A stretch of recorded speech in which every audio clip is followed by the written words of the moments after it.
The corridor is narrow and a strange color. Your night vision goggles press on your skull, washing everything in that pale green that makes the trial environment look less like a building and more like a memory, every shadow a little too deep to trust. The pusher caught you a minute ago.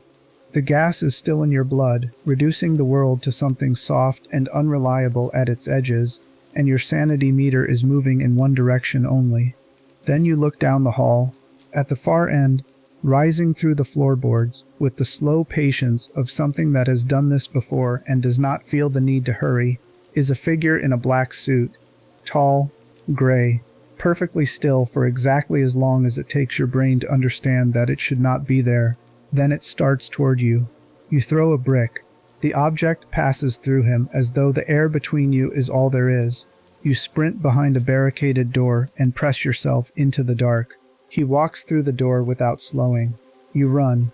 He follows with a calm that feels deliberately chosen, like he knows the layout of your panic better than you do.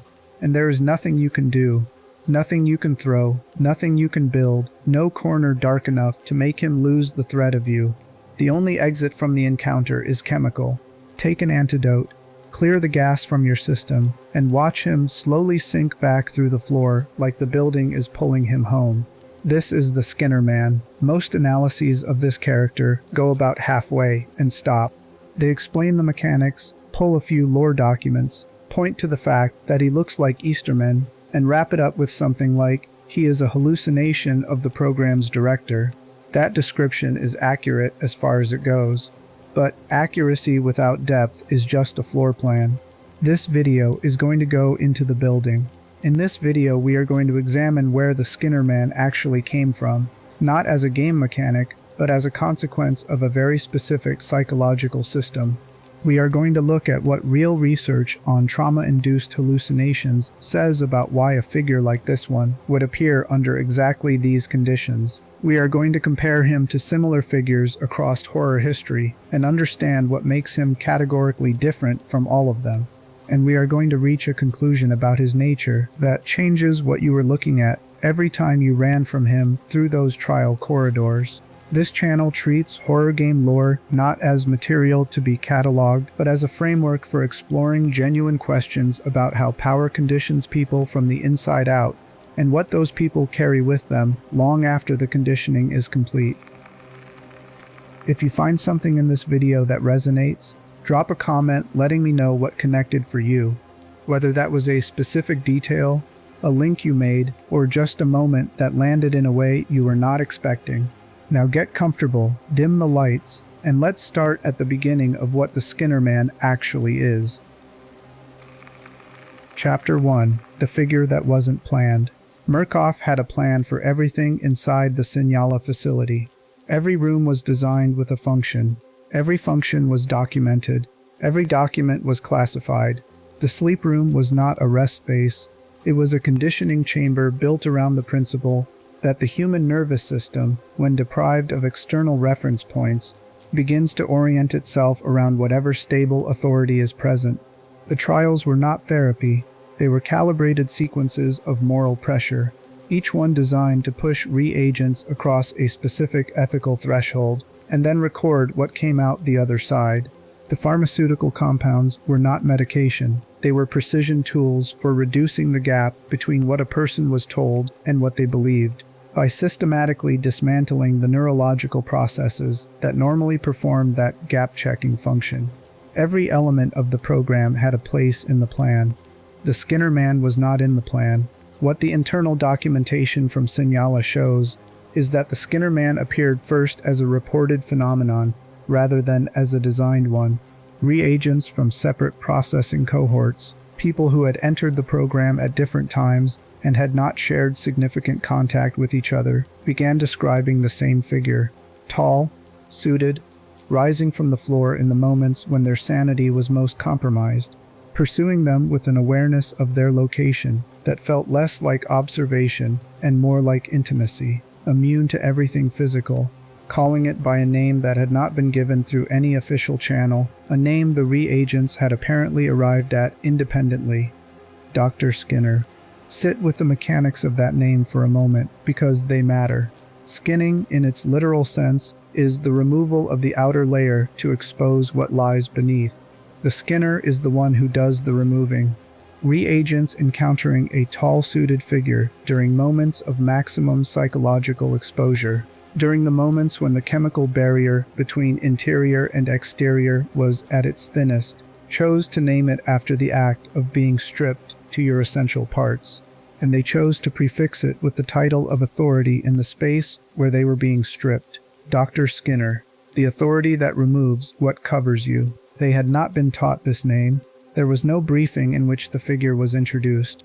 Multiple people, arriving at it through direct encounter, landed on the same two words. The peculiarity of this consistency is the piece of the origin story that most analyses move past too quickly.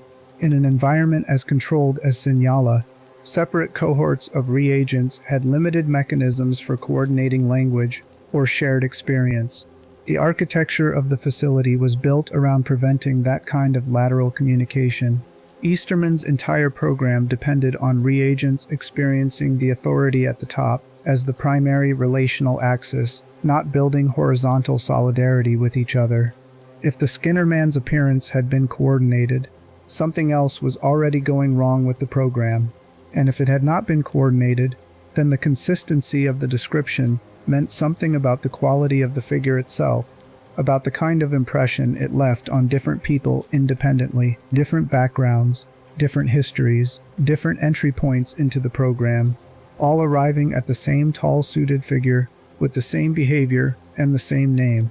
Easterman's documented response to this is one of the most illuminating pieces of character writing in all of the Outlast trials lore, and it does not require any interpretation to understand what it reveals.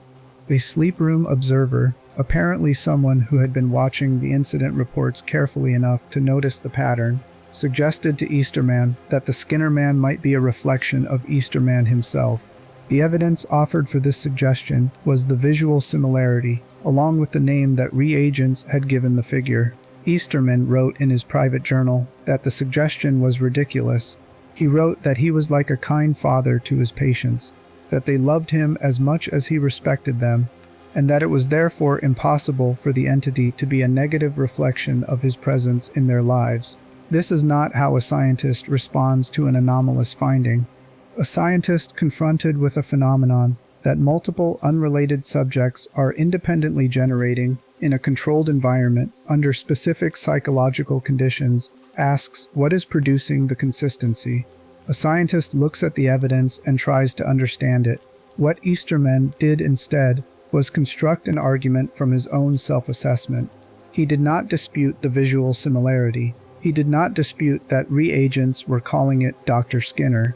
He argued that, because he was a positive presence, the figure could not be a reflection of him. The logic moved from his sense of himself to a conclusion about an observed phenomenon, bypassing entirely any engagement with what the reagents themselves were experiencing. This is motivated reasoning in a very clean, very clinical form. Motivated reasoning happens when the conclusion you need to be true is so important to your sense of self that evidence pointing elsewhere does not trigger inquiry, it triggers rejection. And the rejection does not have to be logical to be effective. It only has to be complete enough to protect the self-image while the person continues to operate. Easterman's program required him to believe that he was healing people. The Skinner man, described accurately, was a figure that his patients' minds were generating out of terror of him.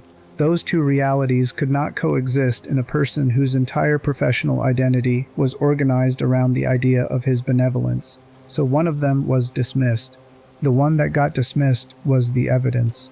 What this tells us about the Skinner man's origins is precise, something that the psychological literature on institutional conditioning would have anticipated, something that Easterman had the expertise to understand, but had every psychological reason not to. The minds of reagents, systematically saturated with the presence of a single authority figure through months of conditioning and pharmaceutical intervention and architectural isolation, eventually began externalizing that authority in its most honest form.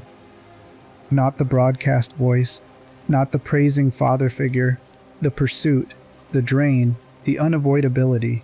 The Skinner Man was what Easterman's authority actually felt like, stripped of the language Easterman used to describe it. By the time the internal reports were circulating widely enough to reach the people above Easterman in Murkoff's organizational hierarchy, the Skinner Man was not a rumor. He was a documented phenomenon that multiple facility staff members had encountered through reagent testimony, that the pushers had personal familiarity with, and that senior figures including Wernick and the company board were aware of. That level of institutional awareness in a facility built around classified compartmentalization means the Skinner Man was generating reports significant enough to travel upward through the secrecy layers that normally kept things exactly where they originated. Easterman could dismiss him in a private journal entry. Murkoff, as an institution, was doing something else entirely. What the institution did with that knowledge is a story for a later chapter. Before we can understand Murkoff's institutional response to the Skinner Man, we need to understand the specific psychological machine that produced him, not in broad strokes, but in the particular details of how Easterman structured the conditioning environment at Sinyala. Because the Skinner Man's specific characteristics, the ones that make him distinct from any ordinary hallucination, are a direct product of how that environment was designed. And understanding the design is the only way to understand why the product had the properties it did. Chapter 2: What Murkoff Built. Project Lathe's formal designation went through at least one significant revision. Early documentation referred to it as limbic aggression therapy.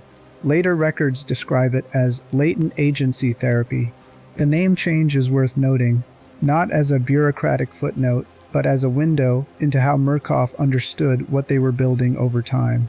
Limbic aggression therapy is language that describes what happens to a subject. The limbic system, which governs emotional regulation and threat response, is engaged through a mechanism the program called aggression, a word that suggests force applied from outside.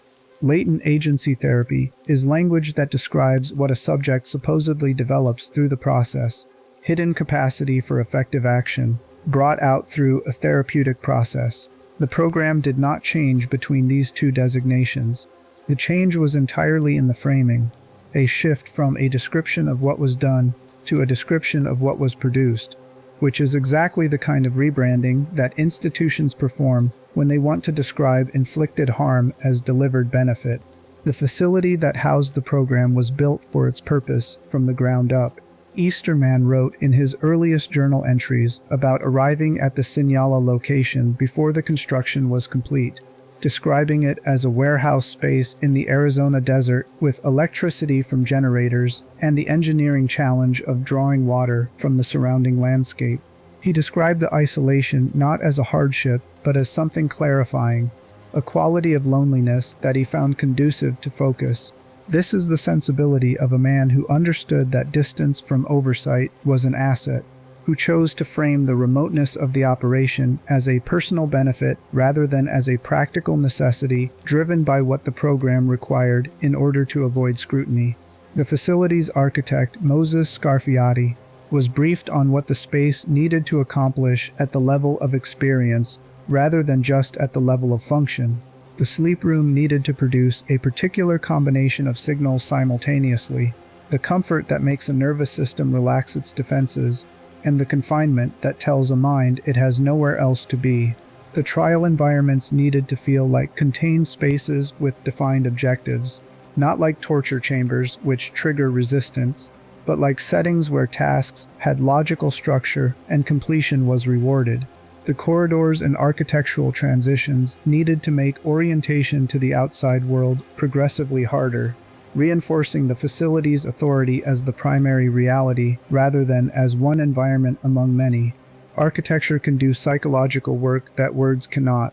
When the environment itself is designed to disorient, the disorientation feels like a property of the perceiver rather than a manipulation by the designer. You do not feel manipulated by a room without windows. You feel lost.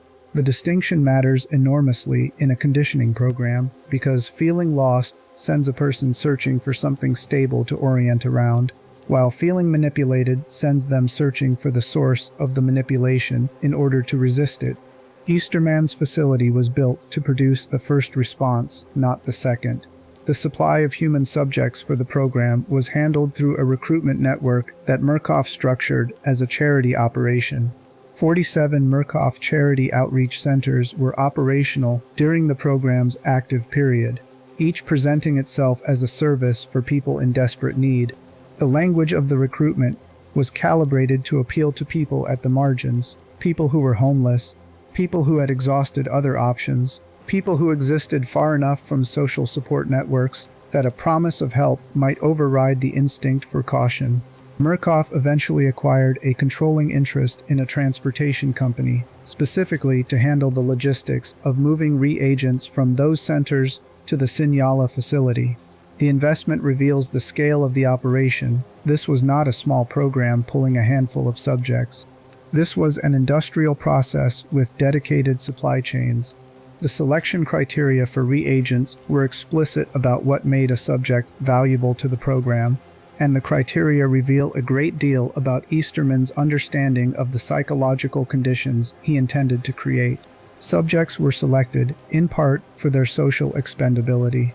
The program required people whose disappearance would not generate institutional pressure, no family networks that would escalate missing person reports to sufficient volume, no professional ties that would produce colleagues asking uncomfortable questions, no social position that would make their absence newsworthy. People who had already been, in some functional sense, abandoned by the systems around them. Understanding why this selection criterion mattered beyond the obvious operational reason requires thinking about what it does to a person to arrive in a place like Sinyala, having already learned that the systems around you are not reliably available.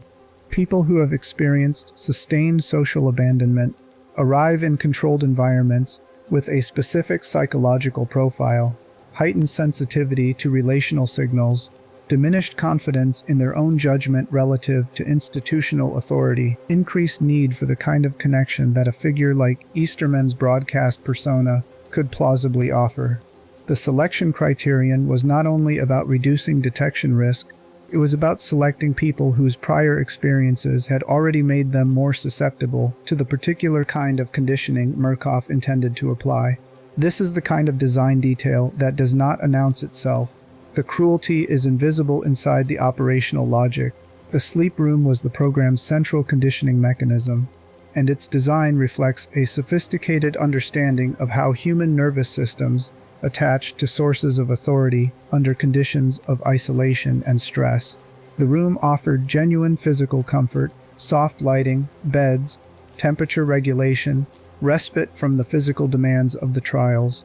But the absence of windows and clocks removed any anchor to time or the external world, creating a perceptual environment where the only reliable source of information about reality was the facility itself.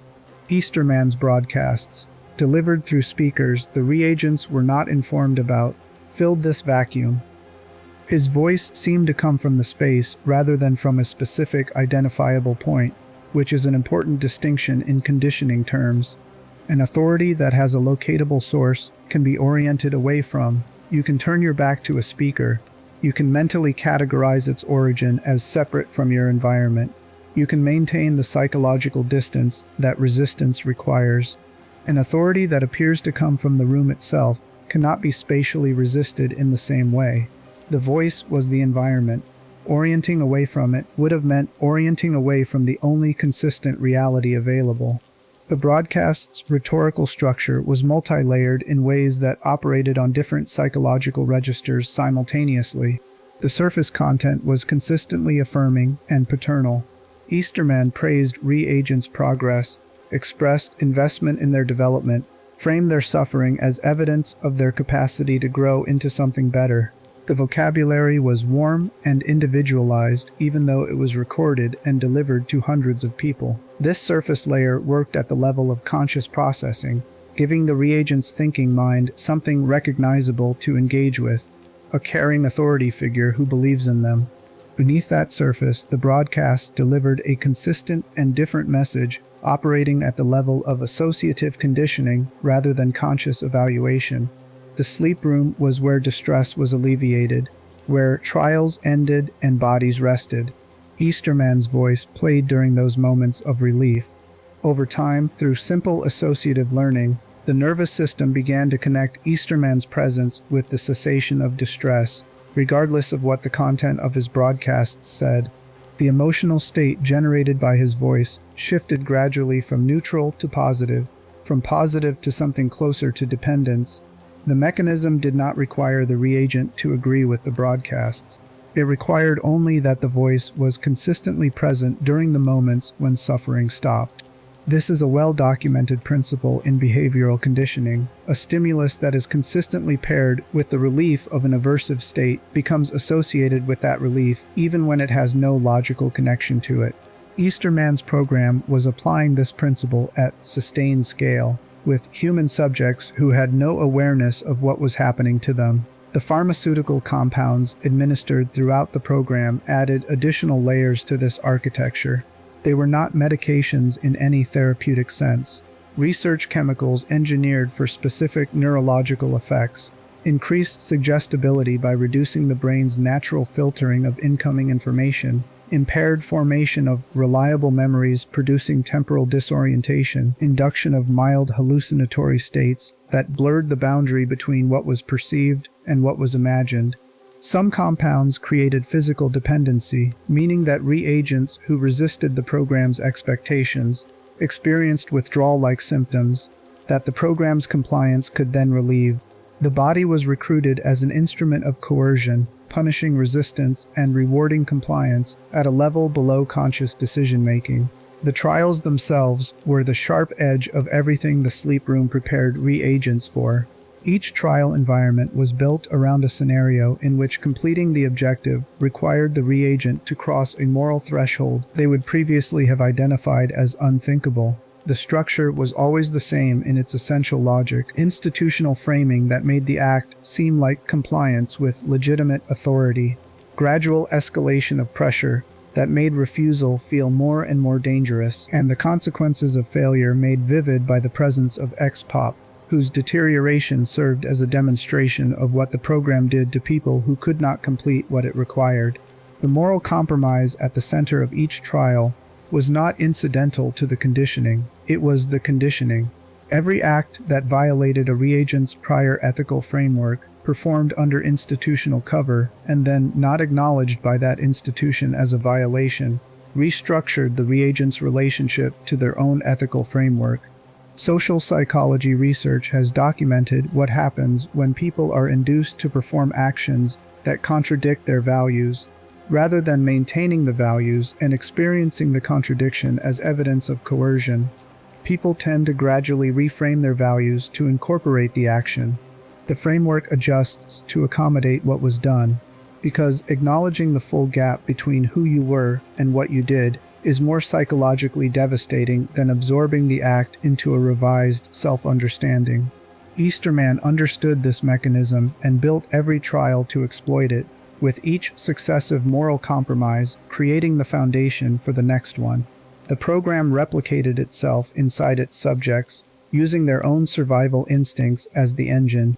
Now layer the Skinnerman onto this structure, and the question of where he comes from has a very specific answer. The Skinnerman appears only during psychosis. Psychosis, in the game's terms, is triggered by chemical intervention from the pusher, by psychological traps embedded in the trial environments, by the accumulated pressure of sustained exposure to conditions designed to compromise mental stability. The sanity meter that governs his appearance is not tracking the reagent's general state of mind. It is tracking the cumulative cost of existing inside a system specifically designed to erode mental stability as a mechanism for increasing vulnerability to conditioning.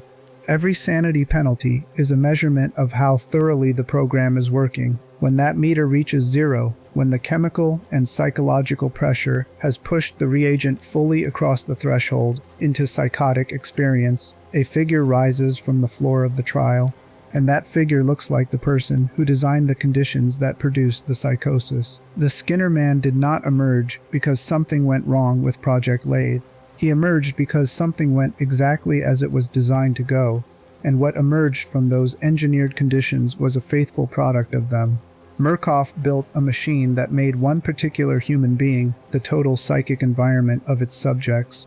His voice, his authority, his judgment, his praise, his evaluations, all of it channeled through every mechanism in the facility, filling the space where other realities had been systematically removed. When the chemical floor was pulled out from under a Reagent's perception, when the boundary between interior and exterior dissolved, what stepped through was the most psychically dominant force in their conditioned world. Not the caring version, not the broadcast persona, the version that their experiences had actually been building below the level of language. The Skinner man was what the program felt like, finally wearing a face. That is not a side effect of the conditioning. That is its most accurate product. And the distinction between those two framings is where everything that follows hinges. Chapter 3. The Mind That Makes Monsters. To understand the Skinner man properly, you need to spend a little time inside the psychology of hallucinations produced under extreme institutional conditioning. Not because understanding the mechanism makes the figure less frightening. Rather, understanding it makes him more frightening because it relocates him from the category of supernatural accident into the category of predictable consequence. When researchers study the content of hallucinations in people who have been subjected to sustained interpersonal trauma, one of the most consistent findings is that hallucination content is not random. The mind does not reach for arbitrary material when it generates experiences that exceed the boundary of shared reality. It reaches for what it knows most thoroughly, what it has been most focused on, what carries the most emotional charge in the person's inner life. Research has repeatedly documented that in people with trauma histories involving a specific person who held power over them, hallucinatory figures frequently carry characteristics that reflect that person. Same approximate physical profile, same quality of threat, same emotional weight. The hallucination is recognizable to the person experiencing it precisely because it is built from material the mind already has in abundance. This is not a coincidence, and it is not mysterious. It reflects something fundamental about how memory and perception share the same neurological infrastructure. When you experience something intensely, especially something that involves sustained threat from a source with power over you, the representation of that experience becomes deeply embedded in the brain's predictive systems. The brain is constantly generating predictions about what to expect next, based on what it has already learned. In normal circumstances, those predictions are tested against incoming sensory data and corrected when they do not match. But in states where the normal sensory testing apparatus is compromised, whether through drugs, sleep deprivation, extreme fear, or chemically induced psychosis, those predictions can surface as experience without being corrected. What the brain expected to encounter becomes, temporarily, what the brain reports encountering. For a reagent at Sinyala, the brain's predictive systems would have been comprehensively saturated with one figure: Easterman's voice in the sleep room, Easterman's authority over trial completion. The chemical compounds reduced the threshold at which that internalized authority could surface as perceptual experience. The pusher's gas dropped that threshold to zero, and what the brain produced in the resulting space was the figure it had the most detailed model of, in the form that most accurately reflected the emotional character of the relationship: pursuit rather than guidance, drain rather than benefit, total awareness of the person's location, because an internalized authority is never truly separate from the person who has internalized it. There is a concept in clinical psychology sometimes described as an internalized persecutor.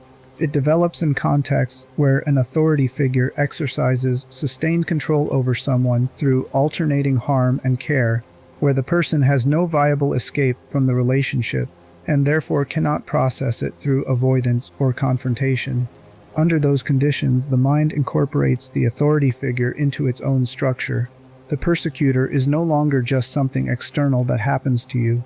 Over time, it becomes something internal that monitors you, that evaluates you, that pursues the same objectives as the external authority, even when the external authority is not physically present.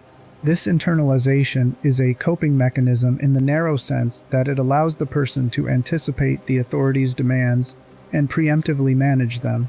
But the cost is carrying a version of the authority inside yourself permanently. What the Pusher's gas did in Sinyala was not so much create the Skinner Man as reveal him. The figure that emerged during Psychosis had already been built through weeks of conditioning.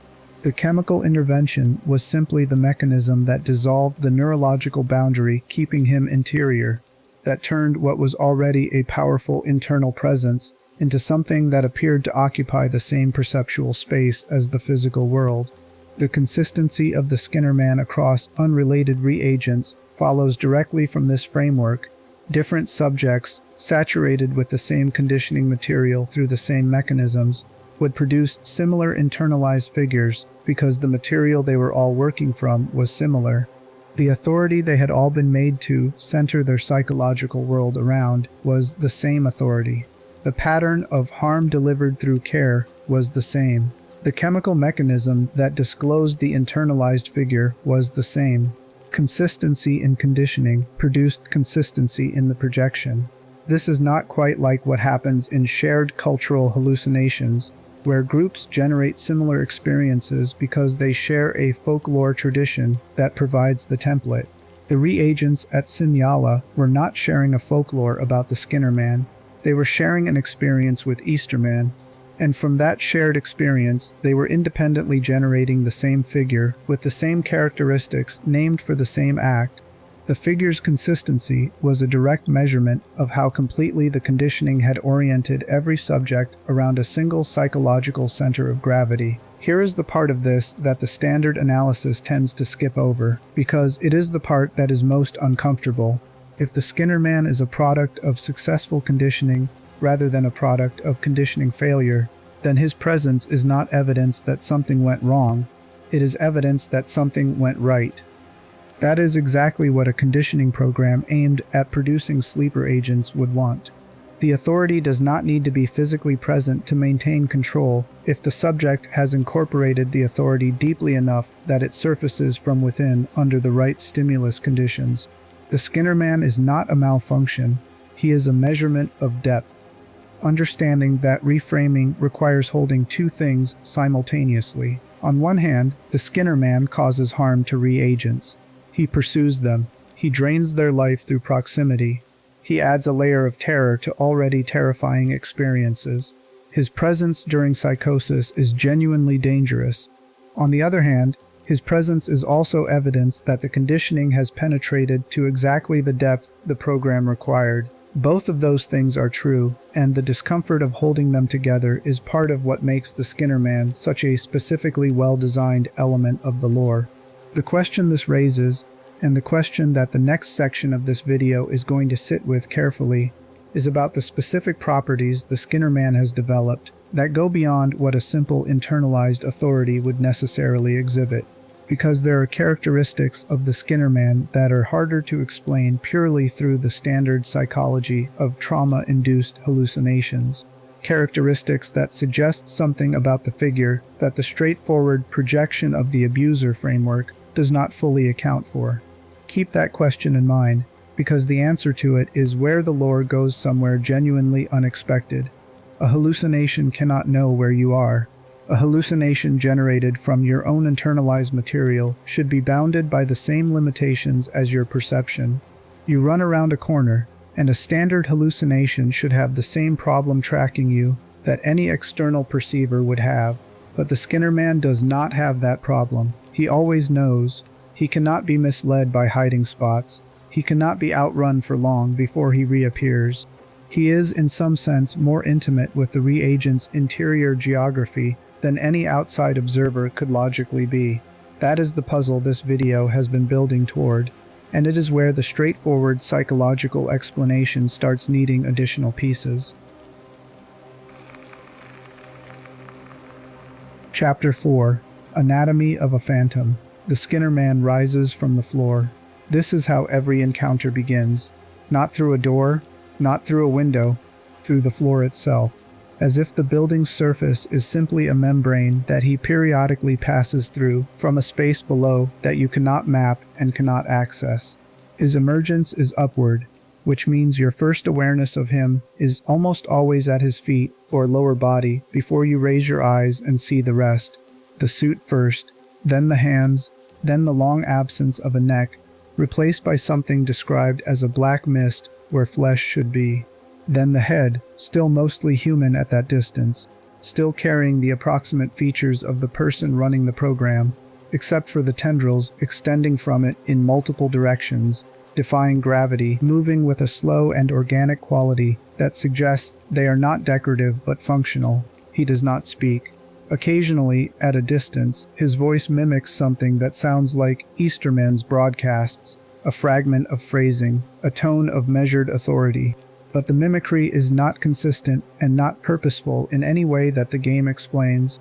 It is more like a signal bleed, a quality that leaks through the figure from whatever deep conditioning it is drawing from, the way a radio picking up a distant station will occasionally interrupt whatever it is receiving with fragments of the original transmission. What he does communicate is entirely physical. He moves toward you, without hurrying, at a pace that is faster than it looks. The closer he gets, the more the figure changes.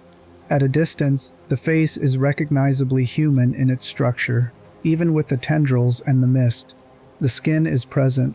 The features are readable, but as he closes the distance, when he moves from the range of something threatening that I should run from into the range of something that is about to be upon me, the skin on his head vanishes.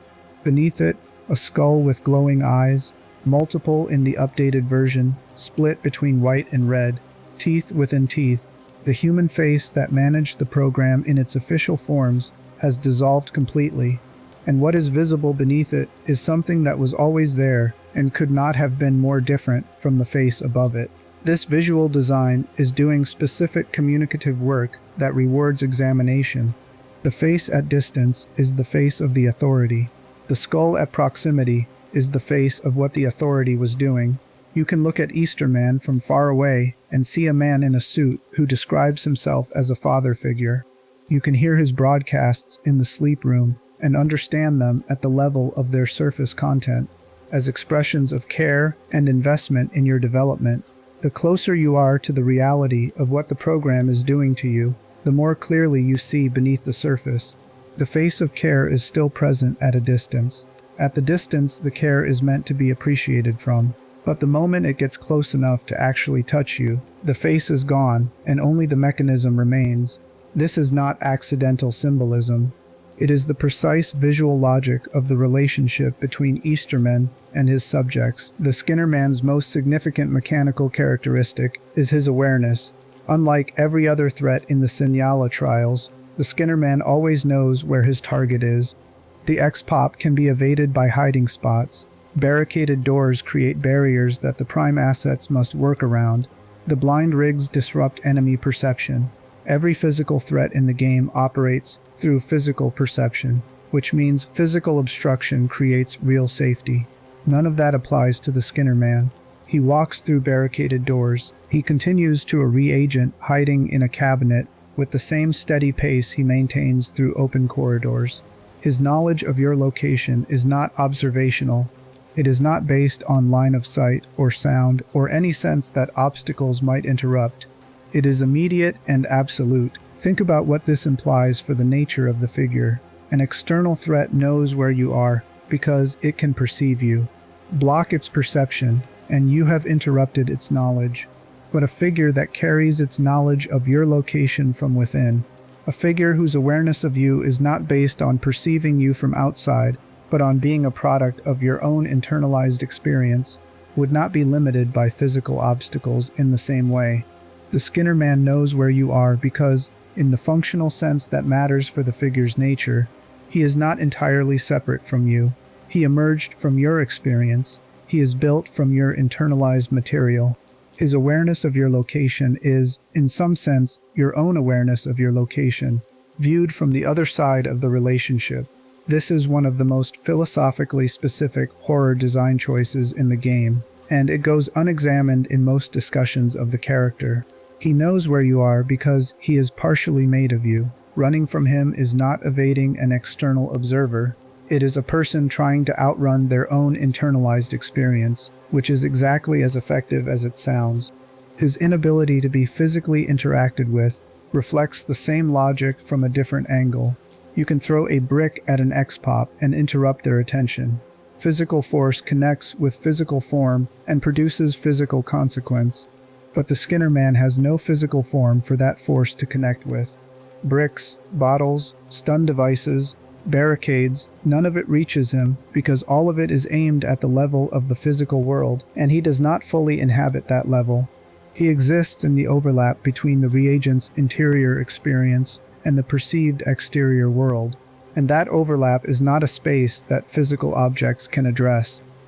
The lore describes him as not a corporeal entity, and as a projection from the reagent's mind during psychosis. Both of those descriptions are accurate as far as they go, but they frame the Skinner man as something the reagent is simply experiencing passively, as a symptom happening to them. The more precise description might be that he is something the reagent is actively generating from deeply conditioned material, and the distinction between those two framings is significant. A symptom you are experiencing passively can potentially be treated by addressing the underlying condition. Something you are actively generating from your own most deeply embedded conditioning is harder to separate from, because it is not sitting in you like a foreign object. It has been built from your own architecture.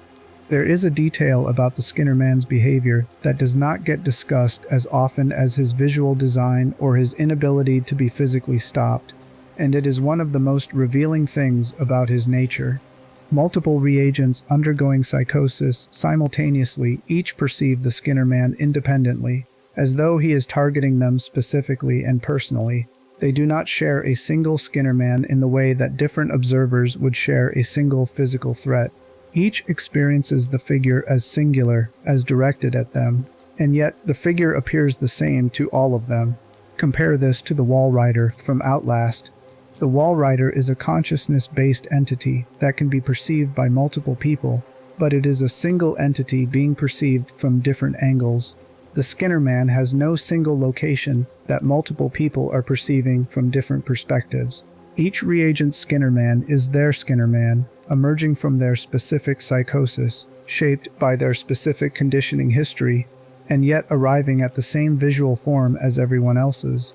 This is possible only if the underlying conditioning producing each instance of the figure is sufficiently identical to produce sufficiently identical outputs.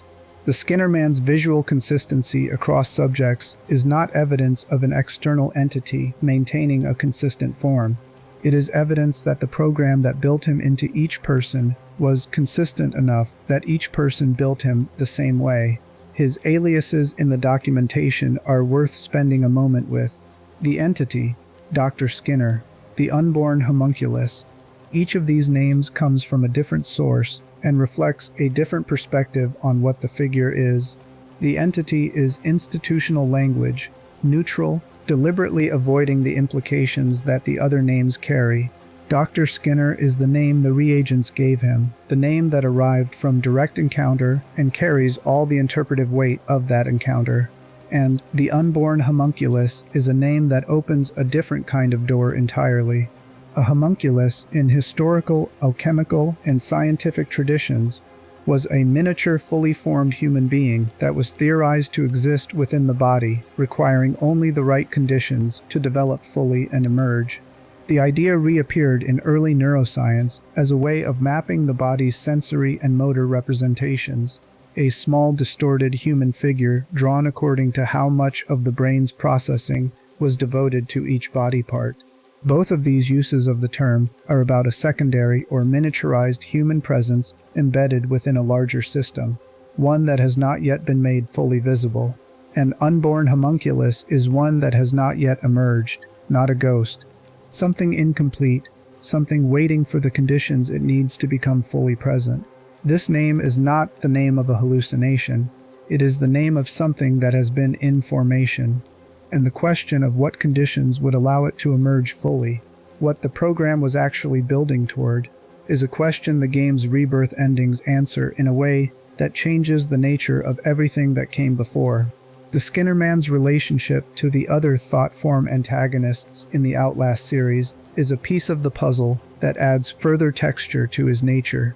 He is described as the second such antagonist in the series' history, with the first being the shadow associated with Father Loutermilch in Outlast 2. But chronologically, within the fiction's timeline, the Skinnerman precedes the inner demon by decades. He appears in 1959 in a conditioning program. The inner demon appears in 2013 in a very different context. The game notes, without confirming, that it is possible these two figures are the same entity. That possibility is not resolved, and speculation beyond what the lore actually states would be filling a gap that the game has deliberately left open. But the structural parallel between them, both taking the form of a figure associated with authority and abuse, both appearing during moments of psychological crisis, both impossible to stop through physical means, tells you something about what the Outlast universe understands about this category of entity. The Skinnerman is not unique in his existence. He is the earliest known instance of a class of thing. What that class of thing actually is, what it reveals about the relationship between consciousness and trauma, and the specific conditions Murkoff was creating, is the question that drives the rest of this analysis. There is one more characteristic of the Skinnerman's anatomy that deserves attention before moving forward, because it is the one most directly tied to the program's design rather than to his psychological origins. The escalation of his behavior in relation to the reagent sanity level is structured as a graduated system. At the earliest stages of sanity loss, he appears briefly in doorways and rushes toward the reagent when looked at, causing no direct harm but producing disruption. At 2/3 sanity loss, tentacles begin emerging from the ground, creating a physical presence that can briefly damage and stun.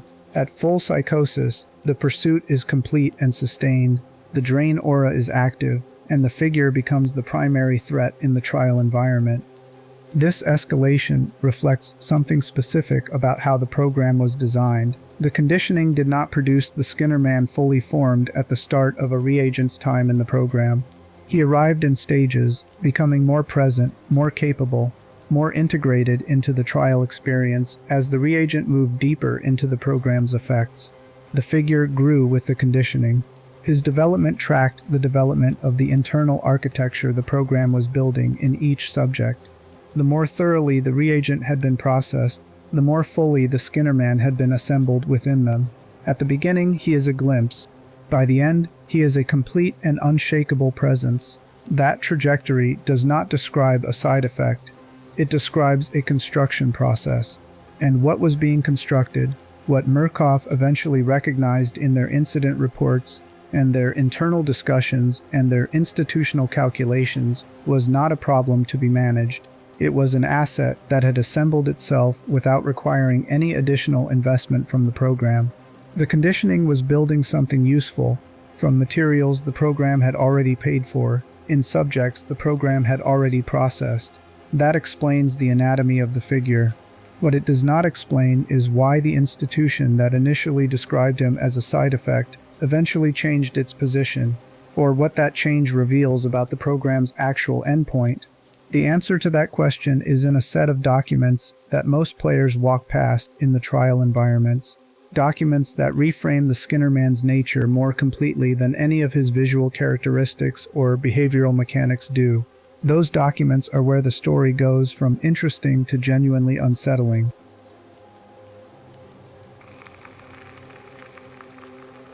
Chapter 5: Horror's Family Tree.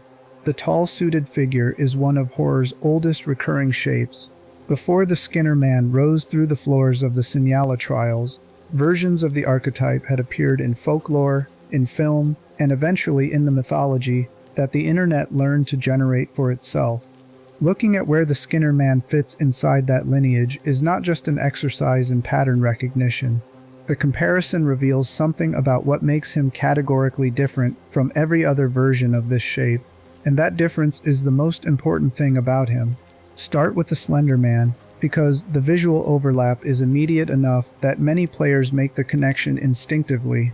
Created through an internet image editing contest in 2009, the Slender Man is a tall, thin, featureless humanoid in a black suit whose face has been removed entirely.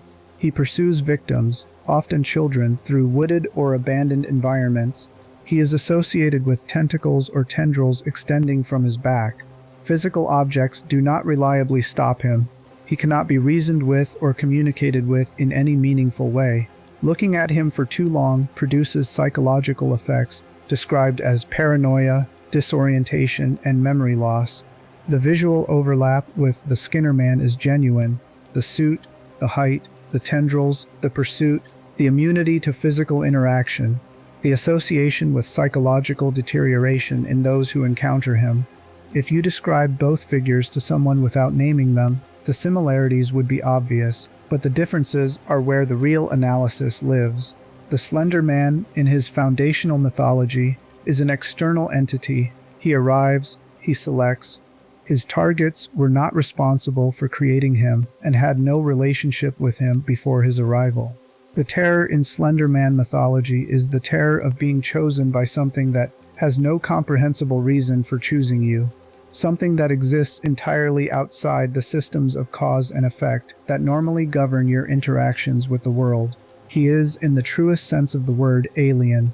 His motivations cannot be understood because they do not operate through any framework humans share. The Skinner Man is not external. He is not alien. His motivations are perfectly comprehensible. They are the motivations of the conditioning program that built him, expressed through the form the program's subjects gave him. He does not arrive, he is assembled, and the people who assembled him are the same people he pursues, which means the relationship between the Skinner Man and a reagent is not victim and predator, but, in a disturbing sense, creator and creation. The reagent did not choose to build him any more than they chose to enter the program, but they are the mechanism by which he exists, which makes the encounter with him something fundamentally different from an encounter with an external, supernatural threat. Moving earlier in horror history, the tall man from the 1979 film Phantasm offers a different kind of comparison. The tall man is the avatar of an interdimensional being, humanoid in appearance, operating through physical form as a kind of interface. He wears a black suit. He is associated with death and the manipulation of the dead. His motivations are tied to the specific mechanics of the interdimensional reality he is connected to, rather than to any personal investment in his victims. The tall man was a direct visual inspiration for the Slender Man mythos, and through that lineage he is connected to a long genealogy of black-suited figures that horror has returned to repeatedly. His connection to the Skinner Man is more philosophical than visual. The tall man is real, in the terms of the fiction that contains him, in the sense that he exists independently of anyone's perception of him. He does not require a particular observer's internal state to be present. He occupies space and affects objects. The Skinner Man, as noted, does none of these things consistently. He phases through surfaces that the tall man would have to address physically.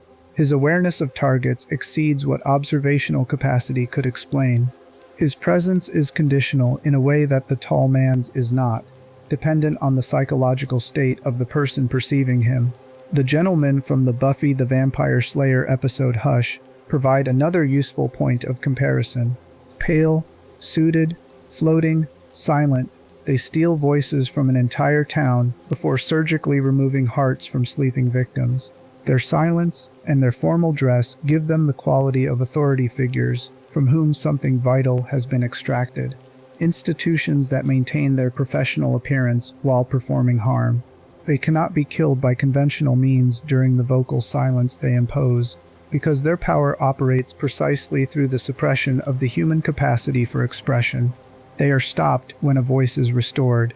The gentleman's connection to the Skinner Man lies in their visual coding of institutional formality as a mask for predation, the suit as a symbol of authority that is operating toward ends entirely contrary to the care that authority is supposed to provide. But even the gentlemen exist as a group of external entities with a plan, with an operational logic, with a specific mechanism for their power, and a specific vulnerability that undermines it. Their horror is the horror of what legitimate-looking authority does when it has silenced your ability to protest. The Skinner Man does not silence anyone's protest. He arrives after the silencing is already complete, after the chemical and architectural and pharmaceutical mechanisms of Sinyala have already stripped the reagent of most of their capacity for effective resistance. He is not suppressing the protest. He is what is left when the suppression is finished. There is one comparison within the Outlast universe itself that deserves significant attention, because it is the one that the game's own lore flags as potentially revealing. The vision of Father Loudermilch, associated with Blake Langerman in Outlast 2, is the other confirmed thought-form antagonist in the series. Like the Skinner Man, it appears during moments of extreme psychological crisis. Like the Skinner Man, it takes on the form of a figure associated with authority and abuse. Like the Skinner Man, it cannot be physically stopped. It operates through the same fundamental mechanism, a figure that exists in the overlap between a person's interior experience and their perception of the exterior world, assembled from conditioned material and disclosed through psychological extremity. The game states that it is unconfirmed but possible that the Skinner Man and the Inner Demon are the same entity. Chronologically, the Skinner Man precedes the Inner Demon by decades within the fiction's timeline. Whether they are the same thing manifesting in different contexts, or whether they are different instances of the same class of phenomenon, the structural parallel is precise enough to tell you something important about how the Outlast universe understands this kind of entity. Murkoff's universe seems to have a specific, coherent understanding of what happens when authority exerts enough pressure on consciousness over long enough time. It generates something consistent, something that takes the shape of the authority that generated it in its most honest form rather than its performed form. Now consider what all these figures, Slender Man, the Tall Man, the Gentleman, the Inner Demon, have in common as a structural category. And then consider how the Skinner Man departs from every single one of them. Every figure in that list arrives from outside. They select their targets based on criteria external to those targets. They pursue, they harm, they impose themselves upon people who did not generate them and have no specific personal relationship with them before the encounter. The horror in each case comes from the experience of being found by something that should not be able to find you, of being pursued by something you did not invite and cannot understand. The Skinner Man reverses every element of that structure. He does not arrive from outside. He does not select his targets from among a population. His pursuit is not of a person who happened to attract his attention. His presence requires a specific internal state in a specific person who has been subjected to a specific set of conditions. He cannot exist in the absence of the reagent who generated him. He is not choosing to pursue someone. He is the expression of something that was already inside the person, made external enough to be perceived as separate.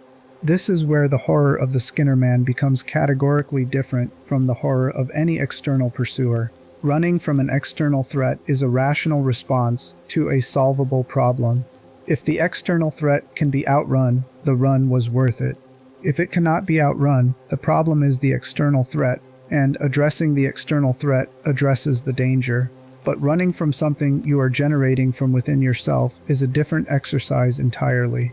The figure you are fleeing is assembled from your own most deeply embedded conditioned material. It carries its knowledge of your location because, at some level, it is not separate from you. Putting a door between yourself and it does not interrupt its awareness, because awareness was never how it tracked you. Here is the thing that almost no analysis of the Skinner Man addresses directly. Every horror figure in the tradition of the tall-suited pursuer comes from outside. The Skinner Man comes from inside.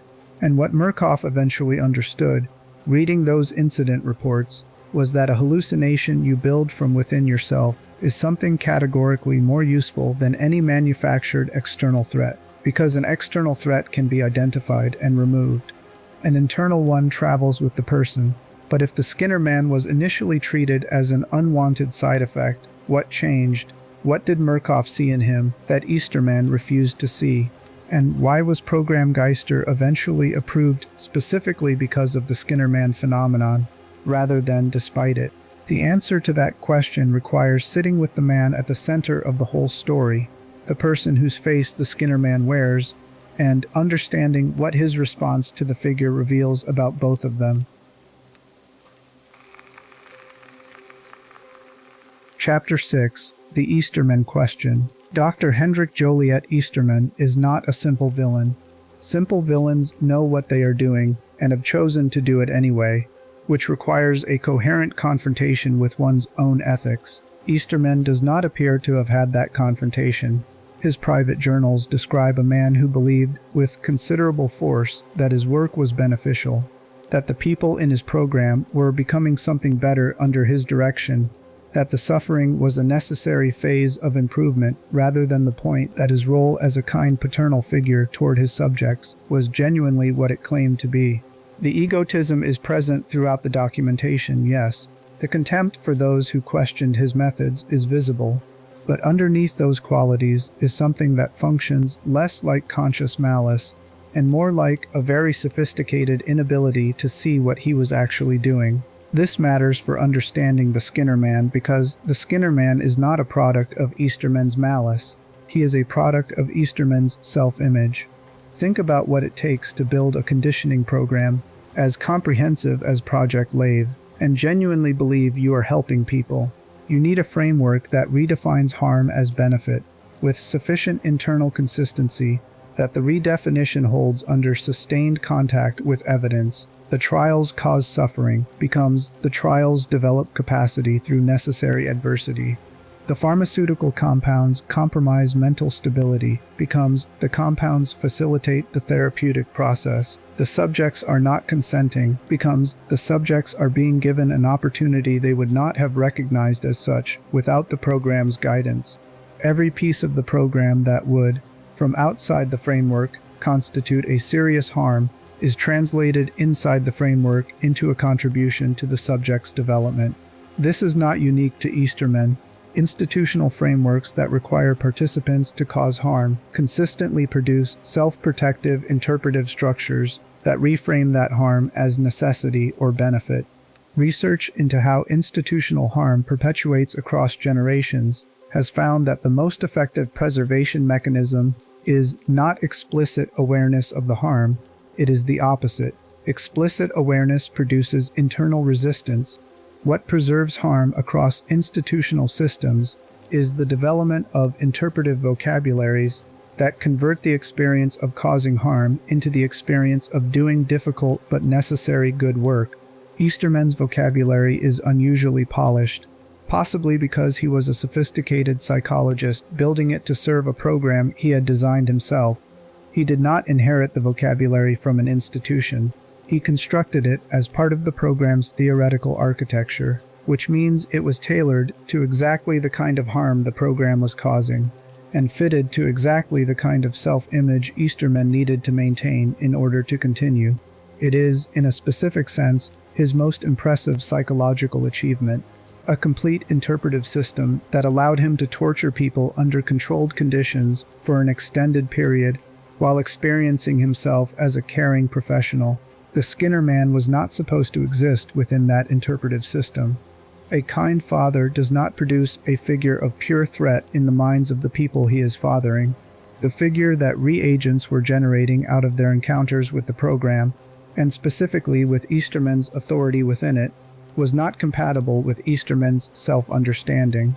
And this is why his response to the suggestion that the Skinner man might be a reflection of him was not inquiry, it was rejection. The suggestion was not examined, it was dismissed as the product of someone who did not understand the nature of his relationship with his subjects. What Easterman could not acknowledge, and what the evidence makes clear, is that the psychological relationship between himself and the reagents was structured in a way that would produce exactly this kind of figure. Consider the dynamics of that relationship from the reagent's perspective rather than from Easterman's own framing. You are isolated from every external source of relational support. The facility's architecture has been designed to prevent your orientation to the outside world. Chemical compounds have been administered to increase your suggestibility and impair your independent judgment. The only consistent voice of authority in your environment belongs to one man, and that man's voice is associated by conditioning with the cessation of your worst distress. His approval determines whether you survive the program. His evaluations determine whether you progress or are recycled. His judgment is the only judgment in the facility that matters, and there is no appeal mechanism because there is no alternative system to appeal to. This is not a relationship between a father and children in any functional sense of the term. It is a relationship between total authority and total dependency, structured such that the dependent party has no viable means of resistance, no alternative source of stability, and no framework for interpreting their situation that was not provided by the authority itself. The kindness Easterman experienced himself as providing was delivered within a structure of complete control, which means it was never actually kindness in the sense of freely offered care. It was the managed dispensing of positive signals within a system designed to maximize compliance through the precise calibration of relief and threat. What you build, psychologically, when someone has that relationship to your survival, is not love.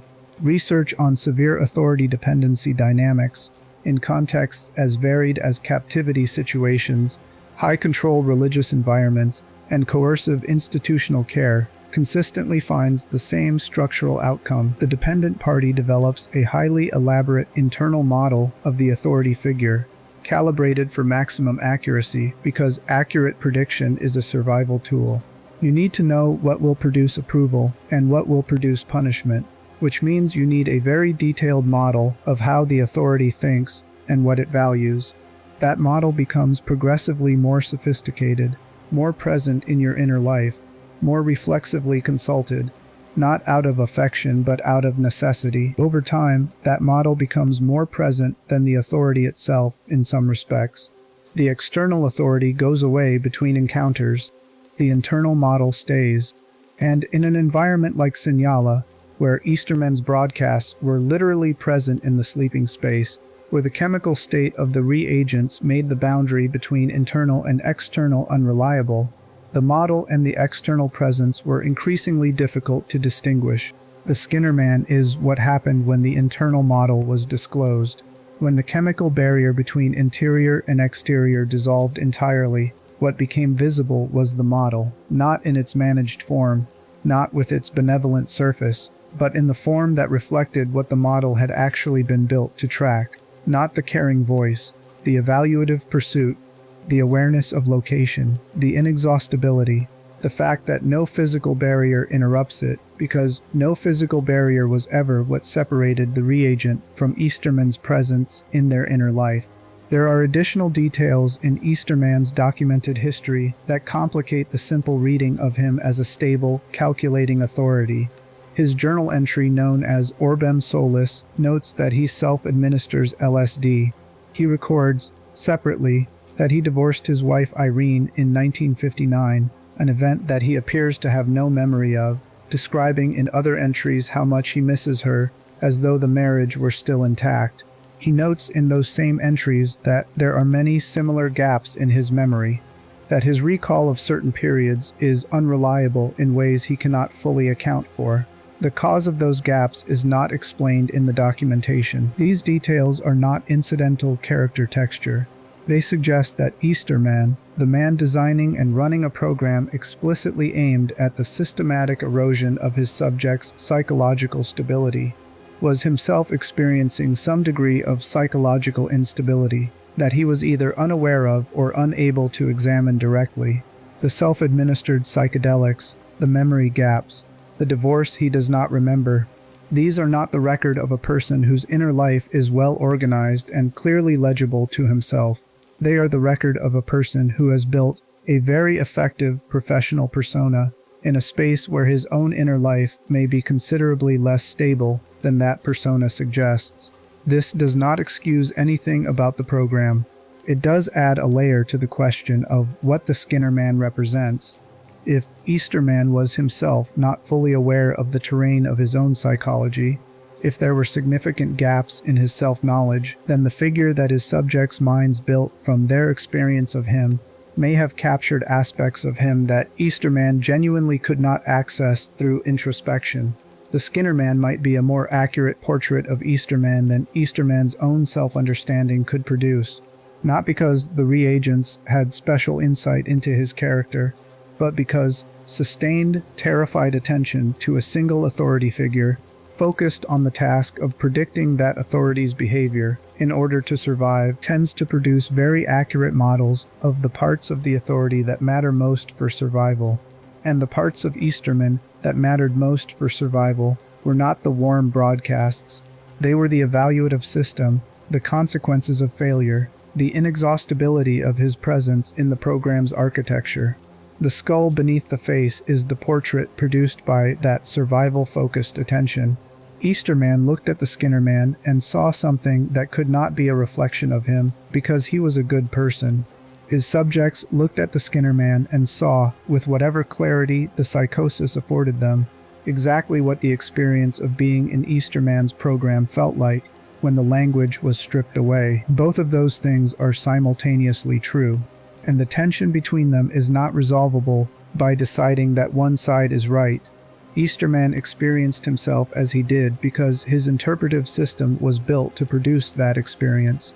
The Reagents built the Skinner Man from what the program actually felt like, rather than what Easterman's language said it was. The Skinner Man is the gap between those two accounts. Given a shape, Murkoff's senior figures had access to both accounts. They had Easterman's official documentation framing the program as therapeutic. They also had the incident reports describing what the Reagents were generating under psychosis. And from their position, looking at both sides of that gap, they saw something that Easterman's ego prevented him from seeing, and that the Reagents' distress prevented them from articulating. They saw an opportunity that explains what the conditioning was building and why it produced something that looked like the man running the program. It does not explain why the institution that initially categorized the Skinner Man as a side effect eventually changed its position entirely, or what that change reveals about Project Lathe's actual endpoint. Because when Murkoff's institutional decision-makers began discussing the Skinner Man in formal documents, when the phenomenon moved from incident report to strategic proposal, the language used was not the language of containment or elimination. It was the language of application, a figure that your own conditioning builds inside you, that you carry with you when you leave the facility, that can be triggered by external stimulus even after the conditioning is long past. That is not a ghost story. That is a delivery mechanism. And the documents that captured Murkoff's institutional thinking about what to do with it changed the nature of everything that came before. Chapter 7. The Accident and the Asset. Easterman's private journals are the most human documents in Project Lathe's archive. They reveal a man who experienced the program the way he needed to experience it, as good work, necessary work, work that had costs, but produced outcomes worth those costs. The institutional documents surrounding the program reveal something different, an organization that had a more precise and less sentimental understanding of what the Skinner Man represented than Easterman was capable of forming. The difference between Easterman's response to the Skinner Man and Murkoff's institutional response is the difference between a person protecting a self-image and an institution evaluating an asset. The clearest window into Murkoff's institutional thinking about the Skinner Man comes from the journal entry that Easterman wrote about pressure he was receiving from a figure named Olivier Baranchik. The entry documents that Baranchik, who occupied a position above Easterman in the organizational hierarchy and served as a conduit between the Sinyala program and related operations, was insisting that Easterman share his test results regarding the Skinner Man with what the entry refers to as the paperclip team at Mount Massive. This is a detail that passes quickly and deserves to be slowed down. Operation Paperclip was the name of the actual, historical American program that recruited German scientists after the Second World War, bringing them into American research and defense institutions. The Outlast universe incorporates this history directly, with Wernicke himself entering the American scientific apparatus through exactly those channels. The reference to a paperclip team in this context situates the Skinner-Man phenomenon within a research network that was specifically focused on the kind of consciousness-related weaponization that Wernicke's theoretical framework addressed. This was not routine administrative cross-referencing. Baranchik was pushing Easterman to share Skinner-Man results with the people most invested in the specific category of research the Skinner-Man belonged to. Easterman's response to this pressure, documented in the same entry, is characteristic. He described the Skinner-Man as clearly just a nightmare, a subconscious projection of the guards or the nurses who attended to subjects during induced twilight. He noted that Wernicke thought everything was solvable in dreams, and he offered a pointed observation about that tendency. His framing made the Skinner-Man small, a psychological artifact, explicable through conventional means, not the kind of phenomenon that warranted the level of institutional attention it was apparently generating. What Easterman's dismissal reveals, when read against the institutional pressure Baranchik was applying, is a man who was actively resisting the correct classification of his program's most significant product. Baranchik was not concerned about the Skinner-Man as a symptom of conditioning stress. The interest in sharing results with a consciousness research team suggests the phenomenon was being considered at the level of what it implied about the relationship between conditioned psychology and externally perceivable experience. Baranchik saw, from his organizational position, something that Easterman's defensive framing would not allow him to see. Wernicke's interest in the Skinner-Man adds another dimension. Wernicke's entire theoretical framework, developed over decades of research that began during the war and was refined through subsequent decades at American facilities, was organized around the proposition that consciousness was not inseparable from biology, that under specific conditions, specifically extreme psychological states combined with the right technological or environmental interfaces, awareness could extend beyond its physical substrate in ways that appeared supernatural but operated through principles he insisted were coherent. The morphogenic engine was his primary instrument for creating those conditions. His interest in the Skinner-Man was not incidental, a figure generated by multiple subjects under specific psychological conditions, consistent in form across unrelated individuals, appearing to operate with an awareness that exceeded what any ordinary hallucination should possess. This was, in Wernicke's terms, data. It was evidence that extreme psychological states were producing effects that his theoretical framework would have predicted. He described the Skinner-Man in terms that suggest he took the phenomenon seriously, as an object of study, rather than dismissing it as a stress artifact. Easterman described Wernicke's approach with visible contempt. The observation about hammers and nails and nightmares is one of the more cutting lines in the private journals. But the contempt reads now as the contempt of a person who feels their territory is being encroached upon by someone asking questions they do not want asked. Wernicke's questions about the Skinner-Man were questions about what the conditioning was actually producing, and those questions threatened the interpretive frame Easterman had built around the program. Now here is the moment in this story that most analyses of the Skinner-Man do not reach. There is a document in the game's evidence files called the Geister Proposal to Board. Program Geister was an official Murkoff program approved through the board, with involvement from A. Bradley Avellanos and Easterman, and with awareness from senior organizational figures. The basis for its approval, as documented, was the hallucinating effects produced by the program's conditioning, specifically how those effects combined with the Skinner-Man phenomenon across unrelated reagents. Program Geister was not approved despite the Skinner-Man. It was approved because of him. Let that sit for a moment. Every incident report that described reagents fleeing the same figure, every log entry that documented the same name emerging independently from separate cohorts, every piece of evidence that Easterman dismissed as a side effect of conditioning stress, all of it was being read, at the organizational level, as a finding about what the conditioning could do. Not a problem to be managed, a capability to be leveraged.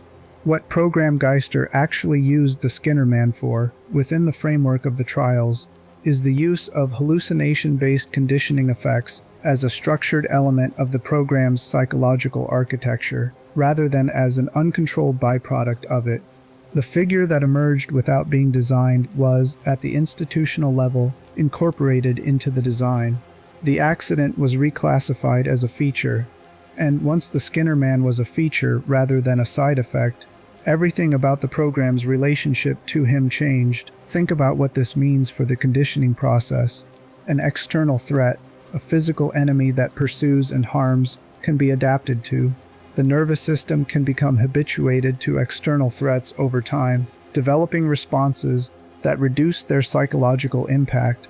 This is why desensitization through repeated exposure is a recognized therapeutic approach. Sustained exposure to a feared stimulus, in a controlled context, reduces the emotional charge the stimulus carries. The threat becomes smaller as exposure continues.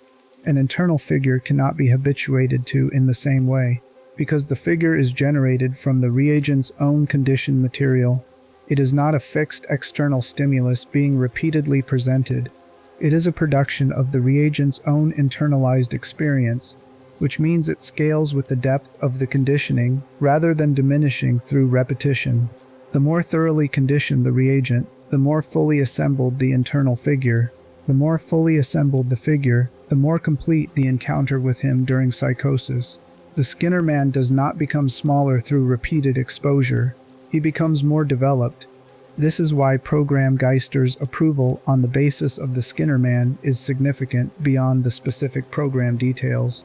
It represents Murkoff's institutional recognition of a principle that Easterman's personal defensive framing had prevented him from articulating. The conditioning was producing something that the conditioning was also sustaining and developing.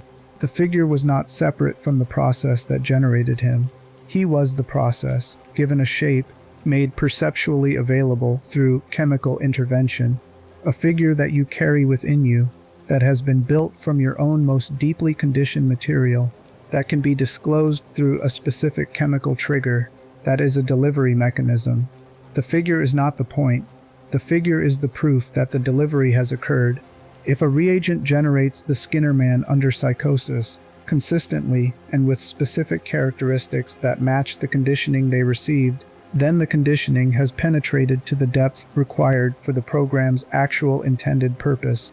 What that purpose was, and how the Skinner Man functions within it at the program's endpoint, is the question that the Rebirth endings answer. Because the Skinner Man in those endings is not performing the same role he performs during the trials. During the trials, his function is to demonstrate and reinforce the depth of conditioning under specific chemical conditions. In the Rebirth endings, something different is happening, and that difference reframes his entire nature. Before moving to the endings, there is one more piece of the institutional picture worth establishing, because it contextualizes the Skinner Man's role in the program's completion in a way that makes the ending's implications fully legible. The program's stated purpose was the production of sleeper agents, people who could be released back into the general population, carrying conditioning that was dormant under normal circumstances, but could be activated through a specific external trigger. The program was aimed at producing individuals who appeared, from outside, to have returned to normal life following their time in the Murkoff charity program, but who carried within them a conditioned response set that could be engaged remotely and without the person's conscious participation. This is the program's official endpoint. This is what the trials, and the sleep room, and the pharmaceutical compounds were oriented toward producing. The Skinner Man's relationship to that endpoint is not incidental. He is, in the terms of the program's logic, the internal mechanism that makes the activation possible. The conditioning built him into the reagent. The trigger activates the conditioning. The Skinner Man is what the activated conditioning looks like from the inside. And that reframes the entire series of encounters during the trials, from a different angle than the one most players experience them from. You are not being haunted by a side effect of psychological damage. You are watching the program's central deliverable assemble itself in real time, piece by piece, during every psychosis encounter in every trial environment. Chapter 8. What the Endings Reveal. The Rebirth sequence in the Outlast trials is structured around a final trial that serves as the program's culminating assessment. Completing it successfully produces what the program calls Rebirth, the formal endpoint of a reagent's processing, the moment at which they are classified as having been successfully remade into what the program required. The specific term carries an obvious double meaning. In Easterman's therapeutic framing, it refers to the emergence of a new self from the ruins of the old one, a person rebuilt through the necessary trials into something more capable and more aligned with the program's vision. In the program's actual functional terms, it refers to the production of a completed sleeper agent, a person whose conditioning is sufficiently deep and stable that the activation mechanism will function reliably under field conditions. Following completion of the final trial, the game delivers one of several possible endings, selected from a set of scenarios that share a fundamental structure while differing in their geographic and situational details. Understanding what each of these endings shows requires understanding what they all have in common before examining what makes each one distinct. Every Rebirth ending begins with a reagent in a location outside the Sinyala facility. They have been released. They appear, to external observers and to some degree to themselves, to be a person in an ordinary situation, a hotel room, a vehicle, a house, a jungle clearing. The conditioning is not visible on the surface. The program's work is complete precisely because it has been made invisible. The reagent is operational in the sense that matters for the program. They are mobile. They are present in a location that corresponds to a specific operational objective, and they carry within them something that has been built and is ready to be activated. Then the activation occurs. In the Cuba ending, a phone rings in the hotel room where the reagent has awakened. When answered, Easterman's voice delivers what the documentation describes as code words. The reagent blacks out. The screen goes to black. In the China ending, someone knocks at the door of the house where the reagent has awakened, next to a man who has overdosed in a bed beside them. When the door is answered, Easterman's voice delivers the code words. At that moment, the Skinner man attacks. In the Congo ending, Soviet personnel conducting an interrogation translate a phrase. The translated phrase constitutes the code words. The Skinner man approaches the reagent. The reagent blacks out, then regains consciousness to find themselves engaged in violence against the surrounding soldiers, the outcome of the activation already in progress. In the Saigon ending, the reagent awakens with their hands secured to the steering wheel of a vehicle moving toward a building. There is an explosive device secured to their body. The vehicle crashes. The device detonates. The pattern across these endings is consistent at the level of mechanism, even when it varies in specific detail. The reagent is placed in a field location. A trigger is delivered through a specific phrase associated with Easterman's voice, or a translation of its equivalent. The reagent's conscious agency is displaced. They black out, or they find themselves acting in ways they did not choose. The operation proceeds. The spider eye lamb phrase, referenced in the game's documentation as the trigger mechanism associated with the Skinner man's role in completed reagents, functions as the activation signal. What the Rebirth endings demonstrate is not the Skinner man appearing as a hallucination during a moment of psychosis in the way he appeared during the trials.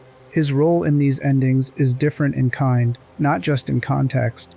During the trials, the Skinner man was present only while psychosis was active. He was disclosed by the chemical dissolution of the boundary between interior and exterior, and he receded when the chemical was cleared or outlasted. His appearances were bounded by the reagent's momentary pharmacological state.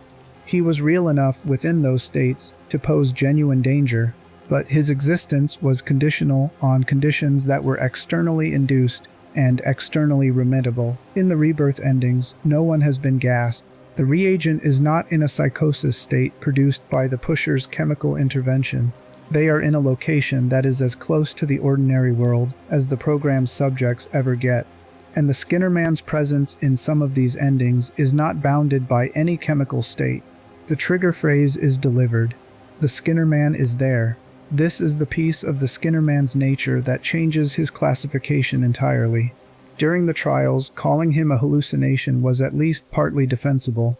He appeared during chemically induced psychotic states. He was generated from internalized conditioned material. He was not physically present in the space in the way that the X-Pop were physically present. All of those characteristics fit within the hallucination framework, but a figure that appears when a trigger phrase is delivered to a person who is not in an artificially induced psychotic state, that exercises influence over that person's behavior, that functions as the mechanism by which a completed sleeper agent is activated. That figure has crossed the line between hallucination and component. He is a part of what the conditioning installed, operating in the way it was designed to operate. The distinction between those two framings matters enormously for understanding what Project Lathe actually built. Consider what it means to install a figure inside someone that can be activated by an external signal. The figure has to be stable enough to persist after the conditions of the conditioning program are no longer present. It has to be connected to a specific response set, a behavior or series of behaviors, rather than just to a perceptual experience. And it has to respond to a trigger that was associated with the figure's source during the conditioning period. All three of those requirements describe the Skinnerman's relationship to completed reagents. He is stable enough to persist. The conditioning that built him was deep enough and sustained enough that the figure did not dissolve when the reagent left the facility. He traveled with them, as the program required, dormant under normal circumstances in the way that any internalized figure remains dormant when its specific activating conditions are not present. He is connected to a behavioral response set. The Rebirth endings do not show reagents experiencing the Skinnerman as a perceptual event they can observe and describe. They show reagents losing access to their own conscious agency in ways that produce specific operational behaviors. The Skinnerman's activation is not just an experience, it is an action. And the action corresponds to the operation the program placed the reagent in position to execute. He responds to a trigger associated with his source. The trigger phrase is delivered in Easterman's voice, or in translation of what that voice delivers. The Skinnerman is built from the reagent's internalized model of Easterman's authority. Activating that model through a signal associated with Easterman's voice is activation through association, the same associative conditioning mechanism that the sleep room broadcasts used throughout the program, now operating at the level of the installed figure rather than at the level of surface conditioning. What Murkoff built, in functional terms, was a way to install a trigger mechanism inside human beings by first building the mechanism's vehicle through sustained psychological conditioning and then binding a specific activating signal to that vehicle. The Skinnerman is the vehicle. The trigger phrase is the activation. The completed reagent is the delivery system. And the target is wherever Murkoff's intelligence operation needed a capable, conditioned, disposable operative at a given geopolitical moment. This is where the program's connection to the Cold War context becomes fully legible. The 1950s and early 1960s were a period of intense investment across multiple intelligence services in the possibility of psychologically programming human beings to perform operations without their conscious participation. The real-world programs associated with this investment were documented extensively after declassification. They included efforts to create subjects who could be triggered to perform specific actions through conditioning mechanisms, who would not consciously remember the trigger or the action afterward, and who would appear to outside observers as ordinary people carrying out impulsive or inexplicable acts, rather than as operatives executing planned operations. The results of those real programs were, by most documented accounts, limited at best and catastrophic at worst. The subjects were damaged, the operations were unreliable, and the desired level of control over human behavior proved elusive through the methods those programs employed. Murkoff's approach, as the Outlast universe constructs it, solved the problem that the real programs encountered by building the activation mechanism from the inside rather than imposing it from the outside. The trigger is not a foreign instruction being given to a person who might resist it. It is an activation of something the person's own conditioning has already built within them. The Skinnerman is not external to the reagent. He has been assembled from the reagent's own most deeply conditioned material. Activating him is not giving the person an order they might reject. It is engaging a mechanism that is already part of their psychological architecture. The horror of the Rebirth endings is not primarily in their violence or in the bleakness of the Reagents' fate, although both of those are present. The horror is in the gap between what the Reagent appears to be and what they have been made into. They walk out of the Sinyala facility, appearing to be a person. They arrive in Cuba or Saigon or China or the Congo, appearing to be someone living an ordinary, if difficult life. And then a voice delivers a phrase, and everything that the program installed takes over from whatever was left of the person the program started with. The Skinnerman's appearance in these endings, specifically in the China ending where he is the immediate response to the trigger phrase, is the most explicit confirmation of what his role in the completed Reagent's psychology is. He is not a hallucination appearing because the person's sanity has been compromised. He is the mechanism. The trigger activates him. He activates the behavioral response, set the conditioning associated with him. The person's conscious agency goes dark, and what the Skinnerman has always been, the internalized authority expressing the program's actual nature without the language the program used to disguise that nature, is now operating without any disguise at all. During the trials, when a reagent asked what the Skinnerman wanted, the available answer was that he reflected the terror of the conditioning, that he was the program's authority in its honest form, that he was what Easterman's presence felt like with the broadcast removed. All of those answers are accurate descriptions of what he was during the trials, but they are descriptions of a figure in formation, a mechanism being installed rather than one being used. The Rebirth endings show the mechanism in use, and this is where the question the title of this video setup begins to resolve. Did we misunderstand the origins of the Skinnerman? Most analyses treat his origins as the story. He appeared as a side effect of conditioning. He looked like Easterman. Murkoff eventually incorporated him into Program Geister. He is a haunting presence in the trials. That is the story of his formation. But the story of what he was formed to do is different, and it is the story the Rebirth endings are telling. The figure that rose through the trial floors without being planned eventually became the program's most essential mechanism. Not because Murkoff redesigned him after the fact, because the program's design, from the beginning, was aimed at producing exactly the kind of deep internalized authority structure of which the Skinnerman was the natural and predictable expression. The misunderstanding was in the category. He was never a side effect in any meaningful sense. He was the product arriving ahead of schedule before the program had fully accounted for what it was building toward.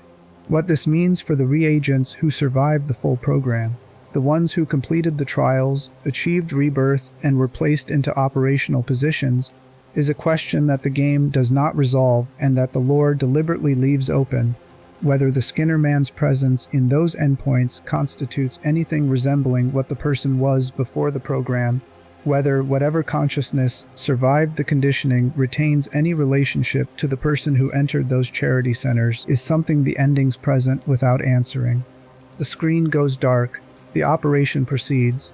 Whatever the reagent experienced in the moment of activation is not something anyone outside the darkness gets to see. That deliberate withholding is itself a narrative choice, and it is one worth thinking about before moving into the section of this analysis that steps back from the specific lore and looks at what the Skinnerman's entire arc, from unplanned incident report to institutional mechanism, reveals about the system that produced him, and about the specific way that system understood the relationship between fear and control. Because the Skinnerman story does not end with the Rebirth endings, in a sense, it begins there. And the question of what it means for a system of institutional conditioning to build its own ghost and then activate that ghost as a weapon is the question that earns a full chapter of its own. Chapter 9: The Architecture of Fear. There is a moment in any sustained analysis of a horror character where you have to step back from the specific mechanics and ask the larger question: what is the thing actually for? Not what does it do in the fiction. What is the fiction doing with it? What is the Skinnerman being used to say, at the level of theme rather than at the level of plot? This is the chapter where that question gets answered, not by leaving the lore behind, but by using the lore as the starting point for something that earns its place in a video like this one, a genuine argument about what kind of horror the Skinner Man represents, why that category of horror is harder to shake than any conventional monster, and what the game understands about the relationship between fear and control that most horror does not bother to articulate. Begin with a piece of context about where the Skinner Man sits within the game's own organizational understanding of its characters. Within the Outlast trials structure, enemies are classified. The X-Pop occupy one category, the Prime Assets occupy another, Murkoff's human staff occupy a third. And then there is a fourth category, listed in the game's character documentation as neutral characters.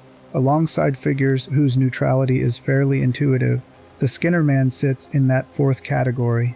He is not classified as an antagonist. This is not an oversight. It is not the game failing to account for a character who spends every trial encounter actively pursuing reagents and draining their life through proximity. The classification is a statement about what the Skinner Man actually is in relation to the program, and it is the most compressed version of the argument this video has been building since the first chapter. From the program's perspective, from Murkoff's institutional perspective, the Skinner Man was never working against the reagents in the sense that the X-Pop were working against them. The X-Pop are threats. The Skinner Man is a mechanism. Threats oppose the program's subjects. Mechanisms serve the program's purposes. The figure that looks like the most terrifying thing in the trial environments is, in the terms of the system that generated him, not an enemy at all. He is infrastructure. Understanding why that classification is accurate, rather than simply unsettling, requires thinking carefully about how the program's logic understood the relationship between what the Skinner Man did to reagents during the trials, and what the program was trying to accomplish through those trials. The trials were not designed to destroy reagents. They were designed to reshape them. The X-Pop were designed to present external threats that created pressure and induced moral compromise. But the Skinner Man did something different from those external threats. He did not create pressure from outside. He disclosed pressure from within. He was the measure of how deeply the conditioning had penetrated. Visible, terrifying, impossible to address through physical means.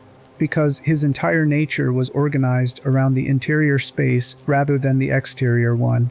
A reagent who encountered the Skinner Man during Psychosis and survived the encounter emerged from it differently from how they entered it. Not because the encounter taught them anything in the explicit sense of learning, because every encounter with a figure that cannot be fought, that cannot be hidden from, that knows your location with an intimacy that no external observer could achieve, delivers a specific and repeatable message at a level below conscious processing. The threat you cannot escape is the one that knows you from the inside, and the only relationship to such a threat that produces survival is not resistance, it is compliance with whatever conditions allow it to recede. During the trials, the Skinner Man receded when the chemical was cleared. The antidote was the mechanism, but the antidote was also supplied by the program. The program produced the conditions for the Skinner Man's appearance, and the program provided the tools for managing that appearance within acceptable limits. Every time a regent reached for an antidote to clear the psychosis and send the Skinner Man back through the floor, they were reaching for something Murkoff had placed in their path. The management of the figure was as controlled as his generation. The terror was calibrated, and the calibration was in the hands of the institution. This is what the architecture of fear looks like at a systems level. Real research on coercive control in contexts ranging from high-demand religious organizations to captivity situations to systematic intimate partner abuse has consistently identified a specific structural feature that distinguishes controllable fear from uncontrollable fear in terms of how it functions for the controlling party.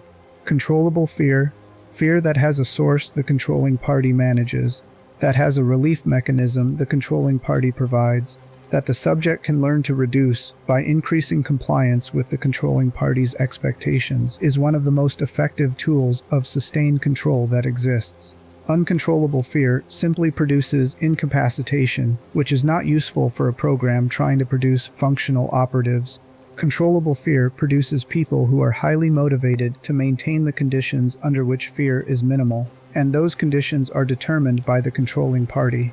Easterman's program was a masterwork of controllable fear. The trials produced fear. The sleep room provided relief from that fear. Easterman's voice in the sleep room associated the relief with his presence and his approval. The pharmaceutical compounds increased the efficiency of all of these mechanisms, and the Skinnerman, once incorporated into the program through Program Geister, added a layer of controllable fear that was categorically more intimate than anything the X-Pop could provide, because the Skinnerman's appearance could not be avoided by skill or strategy, only by maintaining the chemical state that kept the figure interior. The program provided the antidote. The program managed the window of encounter. The program controlled the conditions of the Skinnerman's presence and absence, which meant the Skinnerman was a fear mechanism that Murkoff held in its hands even while it appeared to exist beyond anyone's control. This is one of the most sophisticated horror concepts in the Outlast series, and it operates almost entirely below the surface of the game's explicit storytelling. Consider the listener here for a moment. If you have ever been in a relationship or an institution where someone else controlled the conditions under which you felt safe, you have experienced a version of this architecture at a smaller scale.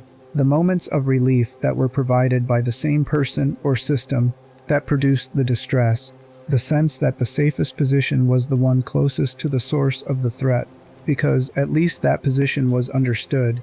The way the threat seemed to be everywhere, except directly under the authority's shelter, which meant the authority's shelter was the only safe place, even though the authority was the origin point of the danger that made the shelter necessary.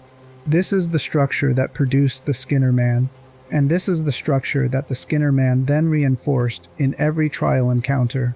The program built its own feedback loop into the psychology of its subjects, and the Skinnerman was the most visible expression of that loop. Here is where this analysis reaches the third pivot point, the moment that changes how the rest of this video lands. The Skinnerman is discussed primarily as a threat. He pursues, he drains, he cannot be stopped. Those are his functional characteristics within the game's mechanics, and they are all accurate. But there is a reading of those characteristics that the standard threat-focused analysis does not take fully into account. A figure that cannot be stopped through physical means, that knows your location with intimate certainty, that appears specifically when your psychological defenses are at their lowest. That figure is not just terrifying. He is also, in the specific context of what Murkoff was building, a demonstration.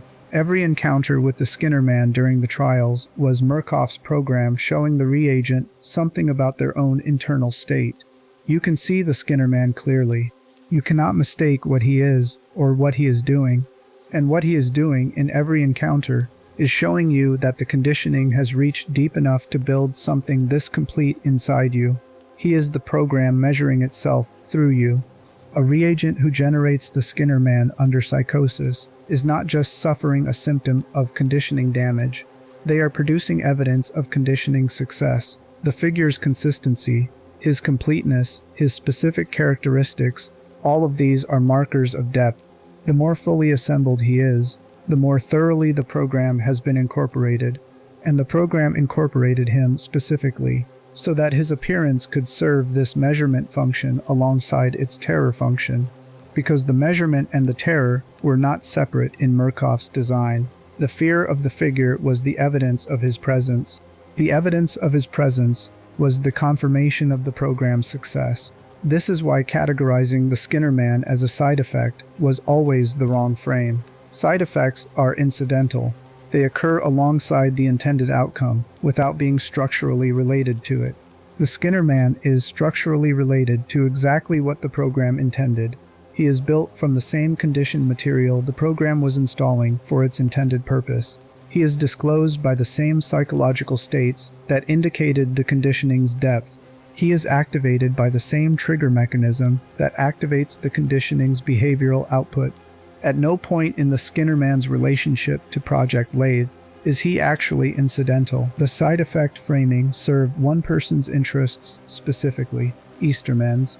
By classifying the Skinnerman as a side effect, as an accidental byproduct, rather than as evidence of what the conditioning was actually producing. Easterman could maintain the interpretive framework that kept his work legible to him as therapeutic. A side effect is something the program produces beyond its intentions. Calling the Skinner Man a side effect meant calling the program's intentions something other than what the Skinner Man revealed them to be. It was, in the most precise sense, the defense of a self-image through the mislabeling of evidence. Murkoff as an institution did not need that defense. The institution did not have a self-image to protect. It had an outcome to optimize. When the institutional actors with organizational authority to reshape the program, Baranchik, Avellanos, the board members who reviewed and approved Program Geister, looked at the incident reports describing the Skinner Man, they were not reading through a defensive interpretive filter. They were reading through an operational one, and the operational read of the Skinner Man was straightforward. The conditioning was producing a stable, internally generated, externally triggerable figure that was consistent across subjects and scaled with conditioning depth. That was an asset. Assets are not classified as side effects. They are incorporated into design. The horror of the Skinner Man at this level of analysis is not the horror of encountering something terrifying in a dark corridor. It is the horror of recognizing that the terrifying thing in the corridor was always yours. You built him, you carry him. You cannot fight him because fighting him would require using the resources he is made from. And those resources are the same ones the program spent months systematically orienting toward the conditioning's purposes. The program got there first. The Skinner Man is what the program left behind when it finished. What does this say about the Outlast series' understanding of institutional horror and about the specific kind of evil that Murkoff represents across the franchise's full arc? The Outlast universe has consistently positioned Murkoff as an institution that understood something about human psychology that its victims did not. Not an intelligence advantage in the ordinary sense, not simply that Murkoff knew things the reagents did not know.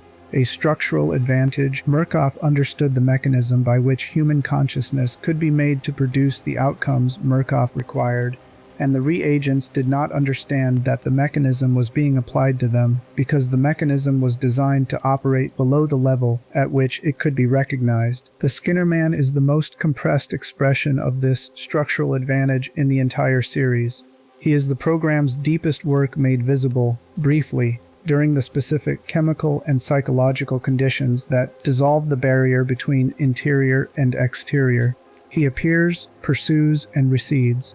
What he leaves behind when he recedes is not visible in the same way, but the infrastructure he represents does not recede with him. The conditioning that built him stays installed. The trigger that activates him stays coded. The mechanism that will eventually deploy him in a Saigon street, or a Cuban hotel room, or a Congolese clearing stays ready and waiting. He sinks through the floor, and the trial continues, and the reagent moves toward the next objective. And somewhere inside the architecture of what the program has done to them, the unborn homunculus continues its development, one encounter closer to whatever completion will look like. Chapter 10. What We Got Wrong. The title of this video poses a question. Did we misunderstand the origins of the Skinner Man? The answer is yes, but the specific nature of the misunderstanding is what matters, because different misunderstandings of the same thing lead to very different conclusions about what the thing actually is. Getting the misunderstanding precisely right is the only way to get the correction precisely right. The most common framing of the Skinner Man's origins goes something like this.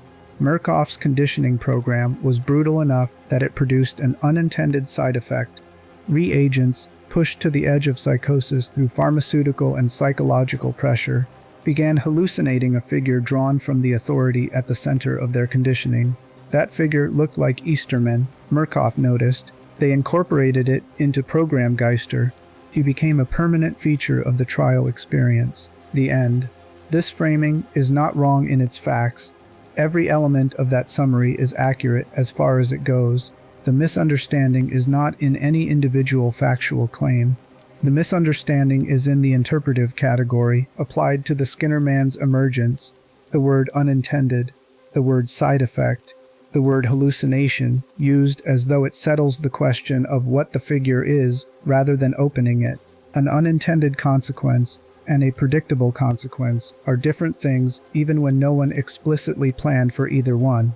If you build a machine that produces pressure, and that pressure causes something to give way, the giving way was not part of the machine's blueprint.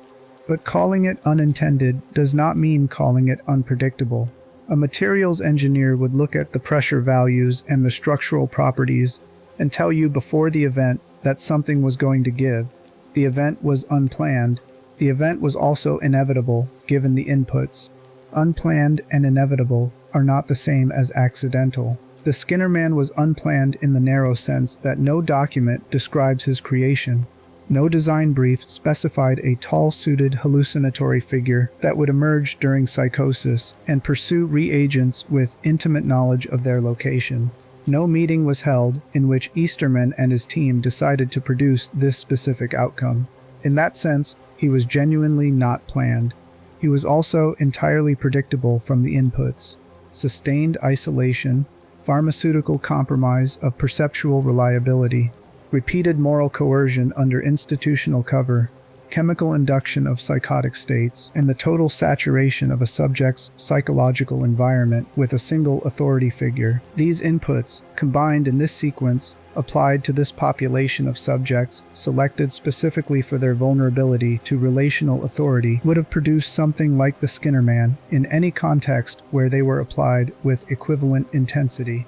Not necessarily this specific visual form, not necessarily this particular name, but a figure, an internalized authority made visible through chemical disclosure, reflecting the dominant emotional character of the relationship with that authority, rather than its performed surface. The program was always going to produce something.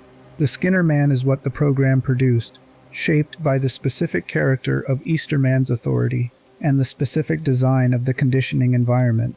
Calling him an accident because no one wrote his name in the plans is like calling a flood an accident because the engineers did not specify flooding as one of the dam's intended outputs.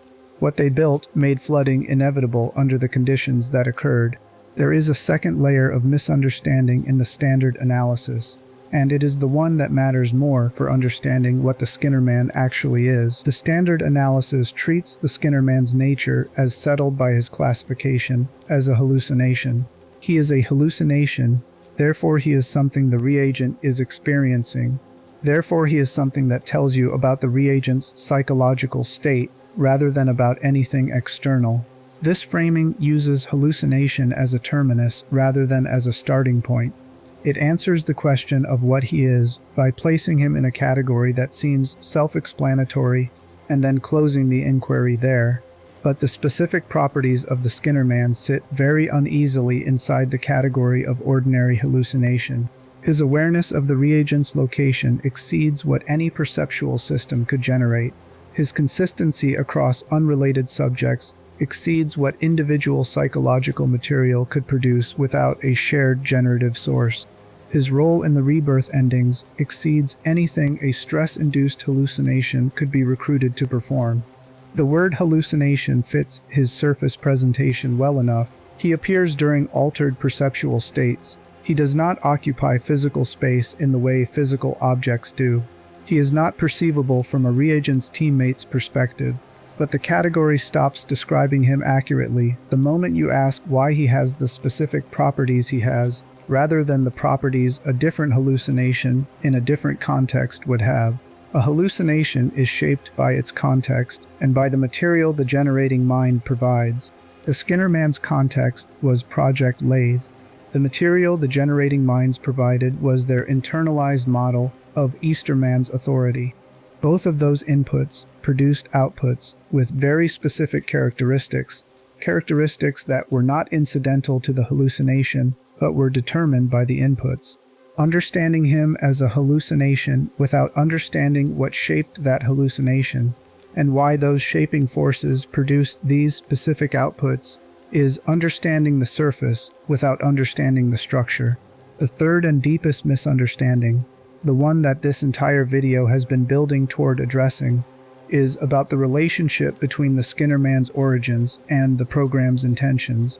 If you understand the Skinner Man as a side effect of conditioning damage, the story of his origins ends in Sinyala. Something went wrong under extreme conditions, the something was noticed and eventually weaponized, and the weaponization is what the Rebirth endings show.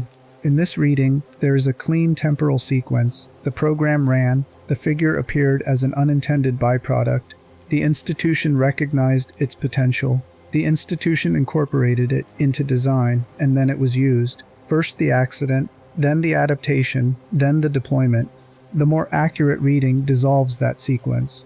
The Skinner Man did not appear as a consequence of the program running, and then get incorporated into the program afterward. He appeared as the program ran because the program's running was always generating the conditions for his appearance. The conditioning that built him is the same conditioning that the program was deploying for its intended purposes. The internalized authority that the Skinner Man expressed is the same internalized authority that the trigger phrase activated in the Rebirth endings. The figure that appeared in the trial corridors and the mechanism that activated in the Cuban hotel room are not two separate things with a story of adaptation connecting them. They are the same thing, visible at different stages of its development. The Skinner Man during the trials is the mechanism in formation. The Skinner Man in the Rebirth endings is the mechanism in use. The program was always building toward the endpoint the endings show. The figure that appeared in the trial corridors was always what the program was building, not a byproduct of what it was building. Murkoff's institutional pivot from side effect to asset was not a change in what the program was doing.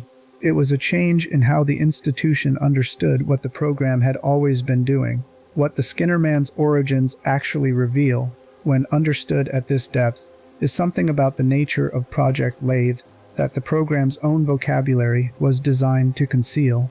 Easterman's language positioned the program as something done for reagents, as a therapeutic process aimed at producing better, more capable people. The Skinner Man's origins position the program as something done with reagents, as a manufacturing process aimed at producing a deliverable that the reagents would carry within them after their release. The difference between those two framings is the difference between care and use.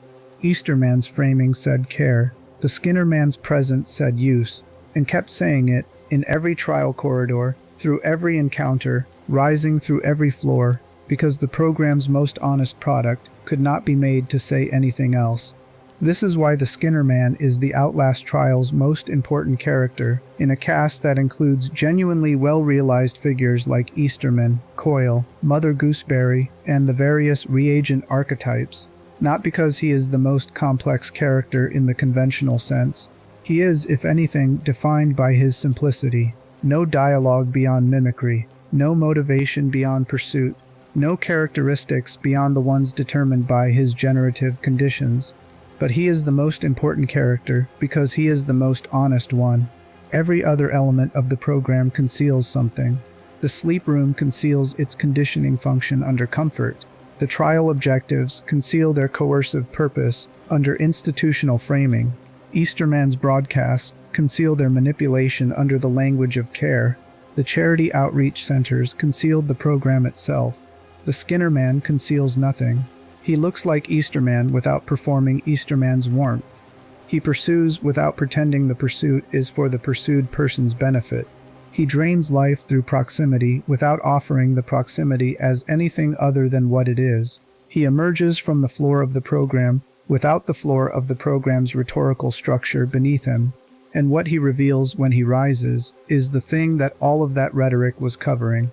There is a way of looking at the Skinner Man that positions him as the program's failure, evidence that the conditioning went too far, that the damage exceeded the program's capacity to manage it, that the human cost of the process was leaking through the facility's controlled surfaces in a form no one could easily dismiss. From that perspective, he is the system's wound, made visible. Something the institution was trying to contain and eventually learned to use, because containment had failed and adaptation was more efficient. The more precise reading, though, is that the Skinner Man is the program's most truthful moment. The program was built on a comprehensive lie, the lie that what was being done to people was being done for them. Every element of the program's design was organized around maintaining that lie at the level of architecture, of pharmaceutical effect, of rhetorical framing, of institutional classification. The Skinner Man is what happened when the lie could not be maintained at the deepest psychological level, when the chemical dissolution of the perceptual boundary between interior and exterior exposed what the conditioning had actually been building, rather than what Easterman's language said it was building. He is the program without the language. He is Murkoff's work, seen clearly. And this is where the question of his origins resolves completely, and where the answer changes what you were looking at every time you ran from him through those corridors. You were not running from a symptom of damage. You were running from proof of the program's success. He rose through the floor of the trial because the conditioning had reached the depth required for the program's intended purpose, and the chemical disclosure of that depth had a shape, and the shape was determined by what had been doing the conditioning. He was always going to look like this. He was always going to behave like this. He was always going to know exactly where you were, because the thing he was made from was never separate from you to begin with.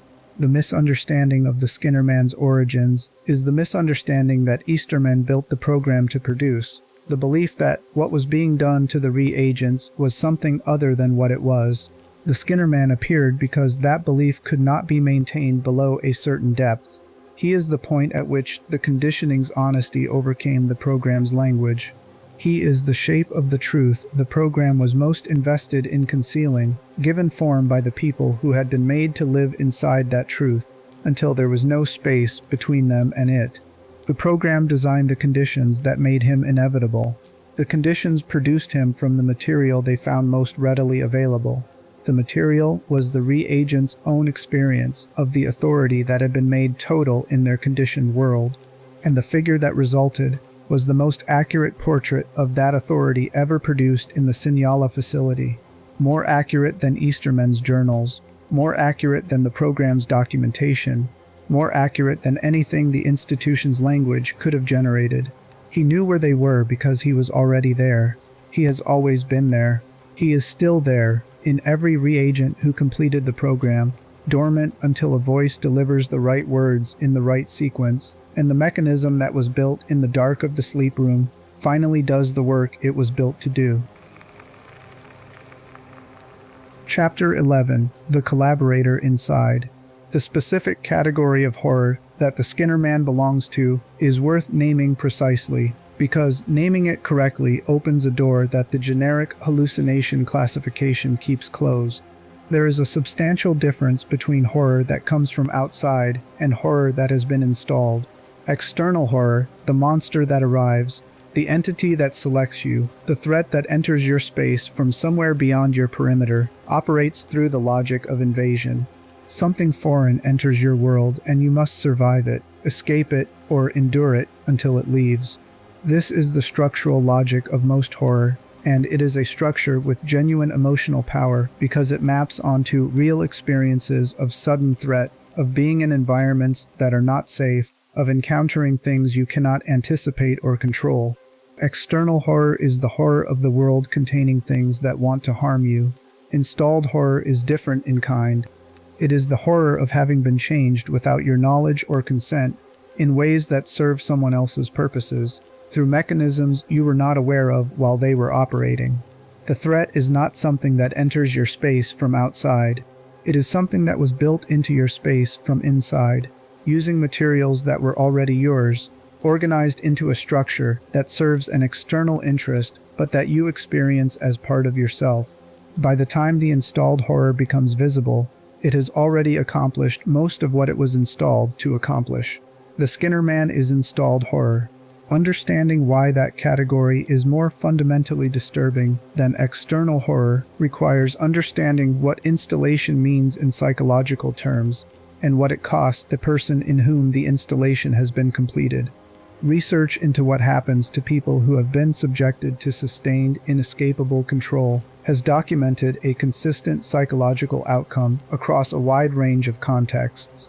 When aversive conditions are applied to a person repeatedly, and when those conditions are structured such that the person's own efforts have no reliable effect on whether the aversive conditions continue or stop, The person's relationship to their own agency changes in a specific and measurable way. The connection between an action and its outcome, which is the fundamental mechanism of volitional behavior, begins to erode. The person stops generating the expectation that their actions will produce predictable results, because the environment they are in has been structured to prevent that expectation from being reliable. Eventually, even when escape becomes genuinely possible, many people in this condition do not attempt it. The experience of uncontrollable aversive conditions has modified the person's relationship to their own will in ways that persist after the conditions that produce the modification are no longer present. The Skinner-Man embodies this dynamic in visual and mechanical terms that are almost diagrammatic in their clarity. Everything about his mechanics delivers one message, repeated without variation. Your actions have no effect on this. You cannot hide. You cannot fight. You cannot outrun him. You cannot use the tools the program has given you against him, because none of those tools were designed to address something that operates at the level where he operates. The only available response is to manage the chemical state that disclosed him, which means reaching for an antidote that the program provided, which means the only viable agency within the Skinner-Man encounter is the agency the program permitted you. Your own effort, aimed at the figure directly, does nothing. The program's provision, accepted and used, does everything. This is not a design coincidence. It is a precise mechanical translation of the relationship the conditioning was building between reagents and the program's authority. Within the trials, your effort matters for some things. Hiding spots work against the X-pop. Barricades slow the prime assets. Lockpicking produces results when executed correctly. The program's environment is not one of complete uncontrollability. It allows enough agency to prevent the complete shutdown that total helplessness would produce. But the Skinner-Man is explicitly accepted from the domain where your effort matters. He is the element of the trial that is beyond your reach, which means he is the element that is most completely in the program's hands. Calibrated controllability, enough agency to keep the subject functional, enough incontrollability to keep the subject oriented toward the program's provided solutions, is a documented feature of sustained coercive systems. High-demand organizations and coercive environments do not typically produce complete helplessness, because complete helplessness produces subjects who cannot perform the functions the system requires. Instead, they produce environments where some things are controllable through the subject's own effort, and some things can only be addressed through the system's provision. The distribution of controllable and uncontrollable is managed carefully to produce the specific kind of dependency that keeps subjects functional, while keeping them oriented toward institutional authority as the source of solutions. The Skinner-Man is the uncontrollable element. The antidote is the provided solution. The ratio between them was not accidental. Now think about what this does to a person over extended time in the program. Every encounter with the Skinner-Man is an encounter with something that your own effort cannot address, followed by the use of a solution the program provided, followed by the figure's recession. Repeated frequently enough across multiple trials, this sequence builds an associative pattern that works below the level of conscious evaluation. Your effort, directed at the uncontrollable element, produces no result. The program's provision, accepted and used, produces the result. Over time, this pattern modifies the person's automatic resource allocation in exactly the way the program's conditioning was aimed at modifying it. Your own agency recedes as the dominant tool, and the program's provision advances as the reliable one. The Skinner-Man was not just terrifying in the moment. He was conditioning, delivered through terror, about the relative value of your own initiative versus institutional provision. Every encounter was a lesson with no words. The thing inside you cannot be addressed by you. It can only be managed through the resources the institution controls. This is the most specific horror in the Skinner-Man's entire design, and it operates entirely without requiring the player to consciously analyze it. The pattern is delivered through experience, not through explanation. You run from him, you grab the antidote, he recedes. You learn the lesson not as an intellectual proposition, but as a behavioral pattern, and behavioral patterns built through repeated experience are far more durable than intellectual propositions because they do not require the person to keep believing them in order to keep operating through them. There is a quality to this that deserves to be acknowledged directly before moving on. This is horrifying in a way that extends beyond the fiction. The mechanism the Skinner-Man embodies is a real mechanism, studied in real contexts, operating in real environments that are far less dramatic than a Cold War experimental facility in the Arizona desert, but no less systematic in their application of the underlying principle. The experience of being in an environment where your own effort is selectively reliable, where the institution's provision is the only reliable solution to the insoluble elements, where the insoluble elements are precisely calibrated to keep you reaching for institutional resources rather than building independent capacity. That experience is not confined to the Outlast universe. This is why the Skinner-Man resonates with people who have never thought about his lore origins in any analytical depth. The resonance does not require the analysis. The pattern he embodies is recognizable at the level of experience, because the experience of having something installed in you that serves someone else's purposes while appearing to be part of your own psychology is not a fiction invented for horror games. It is a description of what sustained coercive systems do to people, stated in visual and mechanical terms that the game's design makes emotionally immediate. Horror that resonates this deeply is typically horror that maps onto something real. The mapping does not have to be literal. The Sinyala facility is fictional. The specific character of Project Lathe is fictional. But the mechanism, the process of building internal compliance through systematic conditioning, of producing internalized authority figures through sustained saturation and chemical disclosure, of distributing controllability in ways that preserve the subject's function while orienting their agency toward institutional provision. That mechanism is documented in real research, across real contexts, involving real people. The Outlast Trials dramatizes it to an extreme, but the drama is attached to something genuine. What makes the Skinner-Man particularly effective as a vehicle for this material is his visual design's refusal to hide what he is. He looks like the authority that generated him. He behaves like the authority's most honest expression, the pursuit without the care language, the drain without the broadcast warmth. He is the authority with its performed self removed, which means looking at him is not optional in the way that looking at the conditioning is optional while it is operating. You cannot look away from the Skinner-Man when he is in the corridor. You cannot continue your trial objectives while pretending he is not there. He forces the encounter with what the conditioning actually is, in a way that the conditioning itself was specifically designed to prevent. This is why the sleep room observers who noticed the Skinner-Man and connected him to Easterman were right in a way that their professional context would not allow them to state plainly. The Skinner-Man was a reflection of Easterman, not in the way that a photograph is a reflection, reproducing surface detail with neutral fidelity. He was a reflection in the way a diagnosis is a reflection, an accurate account of what something actually is, arrived at through the evidence of what it does rather than through what it says about itself. Easterman's self-image could not accommodate that reflection because the reflection was incompatible with the self-image. But the reagents who built him from the material of their experience, who named him with the word for the act of removal and the title of authority, who consistently produced the same figure from the same generative conditions, they did not need the reflection to be comfortable.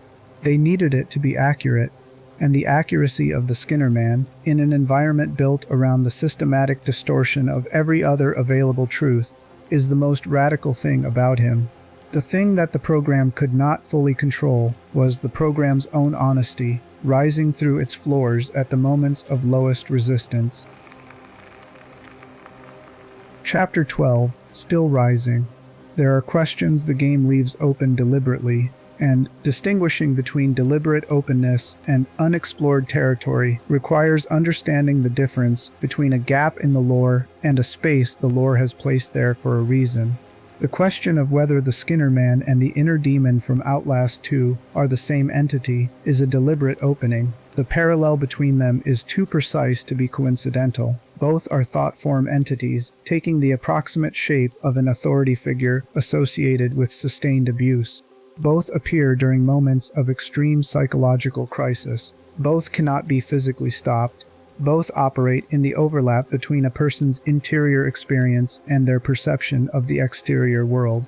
The game notes the possible connection and then leaves it unresolved, which is a choice that preserves the analytical value of both figures independently while inviting the question of what it would mean if they were the same thing.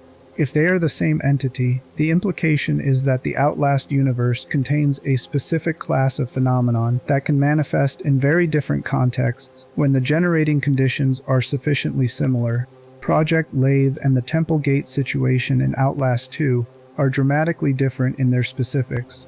One is a Cold War government-backed coercive conditioning program. The other is a rural religious community organized around a different kind of total authority, but the structural conditions they share are more relevant than their differences. Sustained authority over a subject population with no viable exit, systematic erosion of the subject's capacity for independent reality testing, the generation, through sustained immersive pressure, of a specific internalized figure that reflects the authority's actual nature rather than its performed nature. Different dressing, same architecture. If they are different instances of the same class of phenomenon rather than literally the same entity, the implication is that these generating conditions reliably produce entities with similar properties wherever they are applied, which is, in some ways, a more disturbing conclusion. It means the Skinner man is not unique. He is a type. Wherever those specific conditions are created, something like him will emerge. The conditions are not impossible to create. The Outlast universe contains multiple examples of institutions that created them, and the real world contains the principles those institutions applied, stripped of the fictional extremity, but not altered in their essential logic.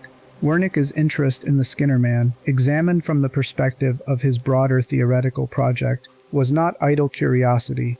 His work was organized around the proposition that consciousness, under extreme conditions, could extend beyond its biological substrate, could produce effects, entities, and experiences that exceeded the normal boundaries of what a single human mind was understood to contain.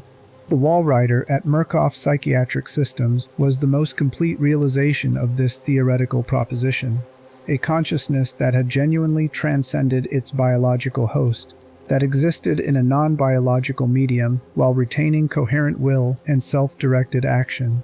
Producing the Walrider required the morphogenic engine, decades of refinement, the destruction of hundreds of subjects, and a very specific psychological profile in the host.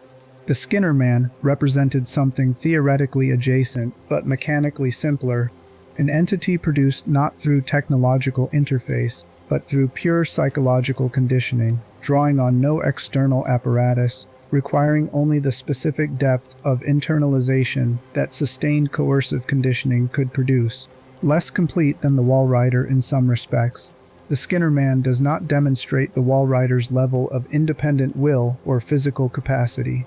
But in the specific sense that mattered to Wernicke's theoretical framework, the Skinner man was confirmation that the threshold between individual consciousness and something that exceeded it could be approached from the conditioning side without the engine, if the conditioning was applied with sufficient intensity and precision.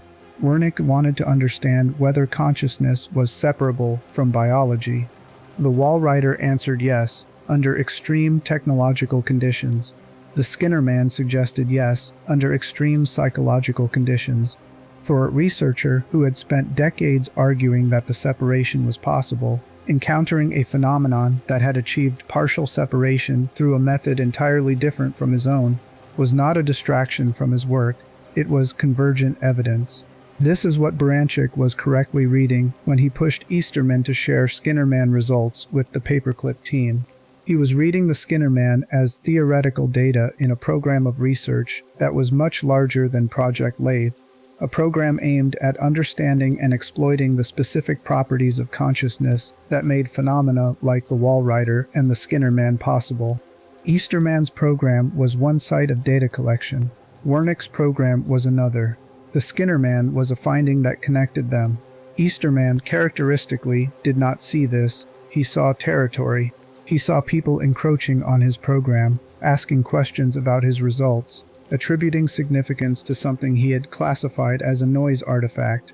His contempt for Wernick's approach is visible in the journal entry that documented the pressure from Baranchik, and the contempt is the contempt of a person who understood, at some level, that the questions being asked were questions his interpretive framework could not survive. A researcher with a stable theoretical position typically welcomes convergent evidence from unexpected directions.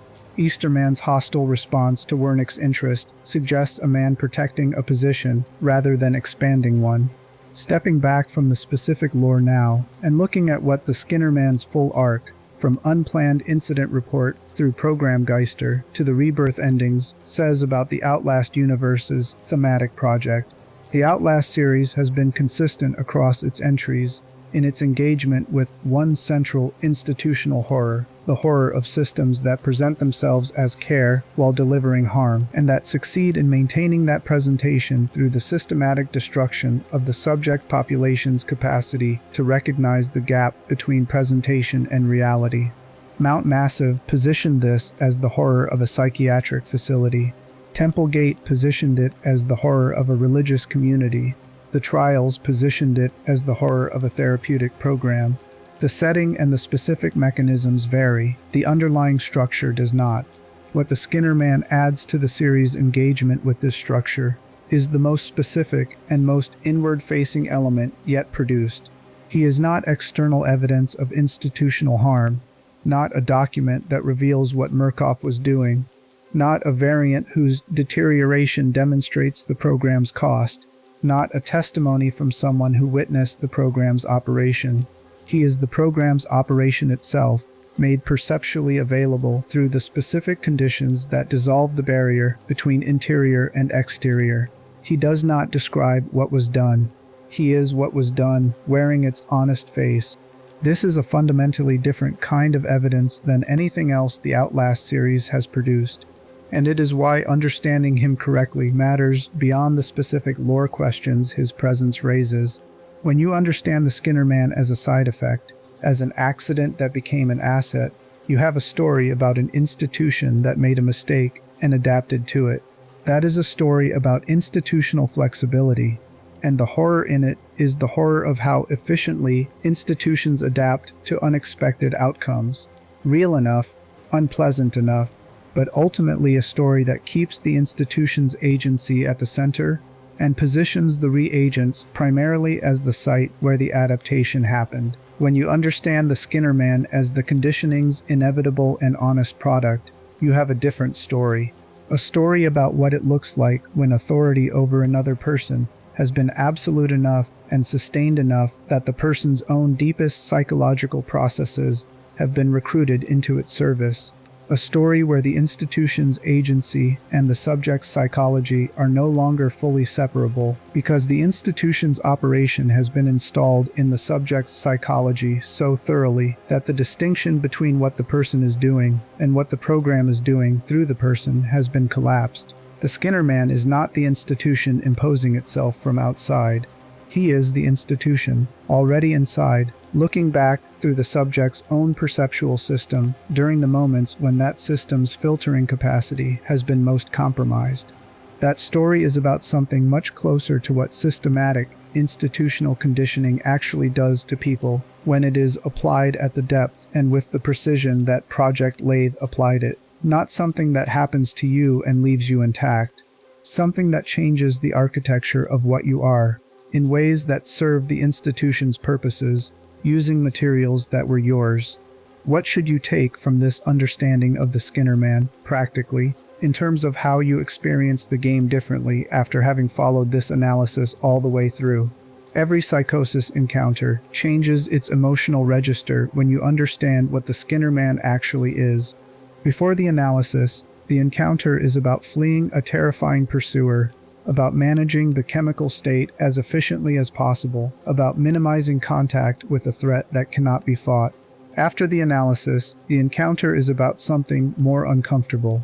The figure pursuing you is built from your own conditioned material. Your effort directed at him does nothing, because he is not separate enough from you for your effort to find a surface to push against.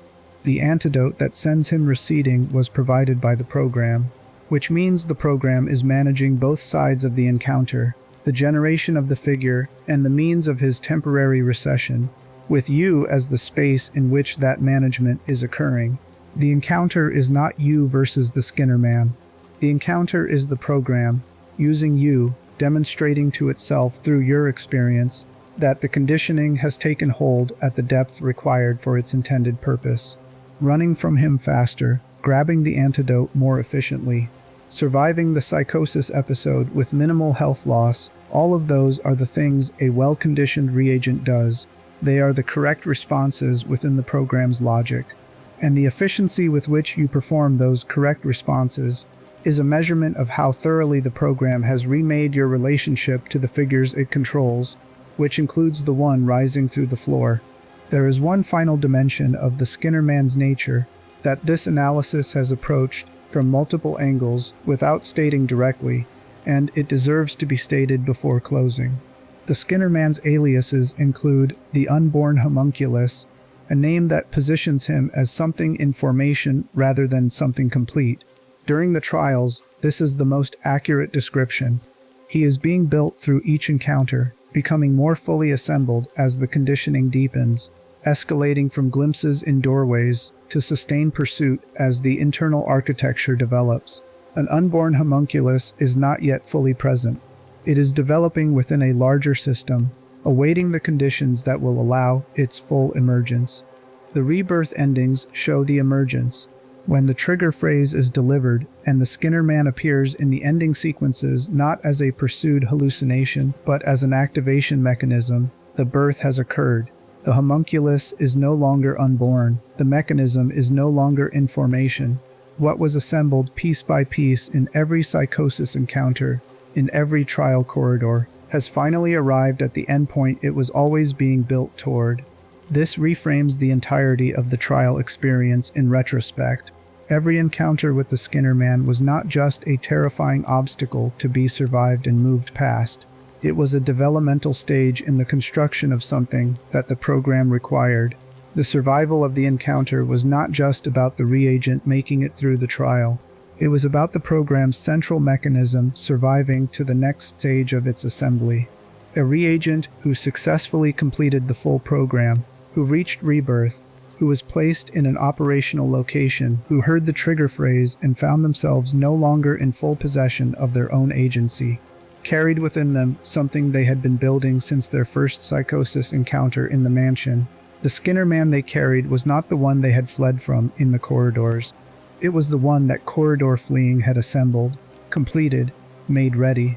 And the most disturbing thing about the Sinyala program, looked at from this perspective, is that the reagents had not merely been subjected to the program's work, they had participated in it. Every encounter survived, every trial completed, every antidote correctly used, had advanced the construction of the mechanism that would eventually displace them at their most vulnerable. The program made them collaborators in their own transformation, not through deception alone, though the deception was comprehensive, through the mechanics of survival itself. Surviving the program required doing the things the program was designed to be survived by doing. And those things, completing the trials, managing the psychosis encounters, using the provided antidotes, achieving the scores that earned continued participation, were precisely the things that advanced the mechanism's development. There was no path through the program that did not contribute to the construction. There was no correct response to the program's structure that was not also a step in the program's intended direction. This is the Skinner Man's deepest implication. He is not evidence of what Murkoff did to people. He is evidence of what Murkoff got people to do to themselves, through conditions so thoroughly controlled that the act of surviving was the act of being remade. He rose through the floor, he always will, and every time the antidote cleared the psychosis and he receded back through the floor's surface, he left something behind that he had not been carrying when he arrived. The program was patient. It had enough corridors. The question of whether any version of the original person survived to the Rebirth endpoints is one the game does not answer. and that deliberate silence is the most honest thing the lore does. It positions the question as unanswerable from the outside, because the outside is where everyone looking at the reagent would see someone who appeared to have returned to normal. The evidence of what had been done was entirely interior. Only the Skinner Man knew its full extent, and the Skinner Man does not speak. The Skinner Man was never Murkoff's mistake. He was their proof of concept, assembled from the most intimate materials available, by the people the program was done to. He looks like the man who ran the program because the program ran so thoroughly that the man running it became part of the architecture of the people subjected to it. If you found something in this video that connected with you, drop it in the comments. If there is a character, a game, or a piece of lore you want to see examined at this depth next, let me know. This channel goes where the questions lead.